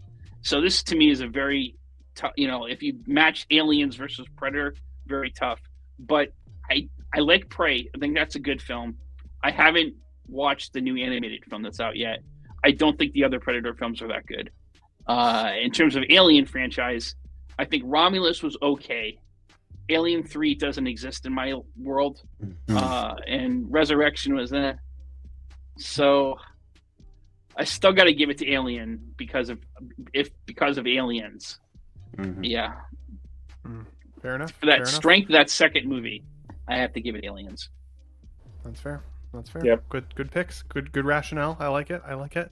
Shane's blurry behind his camera right now, so I'm expecting his voice to come in like, "Oh, Can you see me? I've always liked the Alien." Oh, there he is. Okay. What about you, bud? I was in the process of writing a chat there. So some movies that came out in the 80s were game changers, iconic, but as a child of 83, I don't want to get stuck in the past. There are still amazing movies, as good as, if not better, that have been released in the last decade than some of the ones from the 80s. Remove your 80s tinted glasses. I just want to give that to the world, because I'm not saying that the 80s movies were bad. A lot of the ones I love, I could name probably 10 80s movies that are they're masterpieces, but I could also name probably 10 masterpieces from the last 10 years. And I think maybe sometimes we get stuck. Let's be a bit more objective when we're looking at things than subjective. Anyway, with these two here, it's not, as much as I love these two movies, it's not even a competition. If it's just one for one, it's the Alien movie. That movie came out in 90. Can you still hear me when my camera blurs? Yeah. Yes. I don't know what's wrong with its connection to Bluetooth thing, but Alien came out in 1979. Like, the thing holds up. You get that 4K. You don't even need the 4K. You can have the DVD. They get those in Canada, and it's still, you get the VHS. It still looks amazing because, again, that blend of Stan Winston practical effects and just good cinematography. There's a scene in Aliens where it's a tiny little shot from outside the it's not the Sulaco, it's Sulaco's number 2. It's the Nostromo. Nostromo. Yeah. And it just looks at the horizon, and you see what looks like a few rocks and mountains and stuff like that, and you see the moon. Only it's not the moon. It's a torch that Ridley Scott before they shot the shot with the rocks and the dry ice to represent smoke, goes, hang on 1 second, and he put a torch in the background because he knew the camera would interpret this as a moon. Like, I just love that. Like, the Alien movie it's the both of these movies are fantastic. But if I had to choose, yeah, it's the first Alien, man. It's just a better movie. Hell yeah, guys. That was a fun conversation. Thank you so much for entertaining us throughout the show. I want to say a very special shout out and thank you to our Classy Nut crew. Obviously, we have a few extras now. 5 memberships were gifted. Also, I did want to get back to this really quickly, Adam, because you had given me a super chat as well that I ended up accidentally missing over here. So let me just pull that back up. You guys have just been crushing it at the chat lately, so I don't even... How far back was this? My God. Oh, there you go. Here you go. Ready for it? Ready for it? Here, I'm going to pull this up for you here. It was a $5 super chat from Mr. 1Adam12. And I was going to make the joke earlier that I was going to leave, but now I would stay. But now we are actually getting ready to leave. So as a result, Adam, this is for you, buddy. Remember, you are my number one guy. And he immediately regrets giving me that super chat. Yeah, he did say it. So I'm now extra creeped out. But yes, thank you for your generosity, guys. Thank you to everybody who sent in a super chat today or became channel members. I love you guys. Thank you so much. And thank you for contributing to our Classy Nut crew as well, because that just gets us a little bit closer to our next giveaway, which is exciting. Mr. Shane, 1 6-figure focus. Is there anything coming up for you on your show this week that we can be excited for? Thanks very much for inviting me. I'm done for the summer now, and I couldn't actually come on the show the last 2 weeks, but I'm free for the next few weeks if you need a guest. And I really enjoyed that, having a few beers and just chatting and not having to. I know how the amount of time and effort it goes to scheduling this, organizing guests, getting the slides together, getting topics. So, hats off to you. So I do appreciate that. So it's just nice to come on and not have to do any of that crap. So look, thanks very much. And we're back with the Hope Show. I cancelled the last few weeks because there was nothing happening, which is great for my wallet. But we're back with the Hope Show tomorrow at 9 p.m. Greenwich Mean Time. I'm going to say 1 p.m. Pacific Standard Time and 4 p.m. East Coast. 4 p.m. New York time. There's going to be drops tomorrow morning. It's going to happen. They've been dormant. They're going to erupt tomorrow. There's going to be a lot of videos from various different content creators tomorrow, and that's pretty much it. So thanks very much. I really enjoyed it. And Adam, sorry, we've got to do an episode of Visions. I haven't forgot about it. So yeah, if you're keen, 100%. Oh yeah. 1Adam12's super chat said, "Busted makes me feel good." Speaking of Mr. Adam, what's coming up for you on your channel, good sir? And by the way, I've never asked you this. How did you come up with your avatar? Did your daughter draw that for you, or did you draw it, or like where did that artwork come from? Yeah, so it's my daughter drew it based on a picture, like a profile, my Facebook profile picture. I have the Marvel Legends Infinity Gauntlet, and so it's just my Facebook profile picture of and my Twitter profile picture of holding the Infinity Gauntlet, and my daughter just did a picture on it on her iPhone. So you can never change it. Cool. Honestly, it looks so good. I love it. Oh, no. I literally love it. It's super absolutely. iconic for you, man. Anything coming up for you on your show that you're excited about? Well, first of all, Ben, I think it's a testament to what an awesome show that you have, and the like outstanding panel you always put together, and again put together today. That not a lot of releases, but we had an awesome, high-level, intelligent discussion on some really fun, cool topics. So this is a great show, awesome show. So I appreciate you having me on. This week my daughter and I did a unboxing. We don't always do like the newest figures coming out. Sometimes they're throwback figures, sometimes they're newer figures. But we did the InArt Aragorn. And I kind of joked that it nearly broke our souls because we had a real struggle with getting the belt on Aragorn and the knives and getting him to stand on that magnetic stand. So overall, it's a good figure. I really like the figure. I love it, Lord of the Rings. But we had some challenges with that one. So check that out when you have a chance. And, schedule avails. I'm always happy to come on the show. Hell yeah, dude! Congratulations to your daughter as well. I know she's getting to the end, or she's graduating. I think it looked like there now. Graduates so Friday. Yeah. Oh, wow. exciting From times. high Exciting school. times. Thank Yeah, you. so shout out to her, and you guys have amazing content as well. Really heartfelt stuff, and I really like seeing just the sincerity and the excitement of unboxing these things. And making videos is not easy. I've been doing it for 3 years now, and I still learn something new every single day, and they just get better and better and better. So if for some reason, especially if you're, not a regular on the show, if you're watching this on replay, go over and subscribe to 16 Figure Focus as well as the One Adam 12 YouTube channel. These guys would love it, support it, and appreciate it 100%. But dude, thanks for being here 100%. Mr. Pete, Only Fools in Collecting, anything coming up for you on Collecting Weekly or just in life for you, good sir? Well, I don't know. We were supposed to do OFAC last week, and we had an issue, the week before.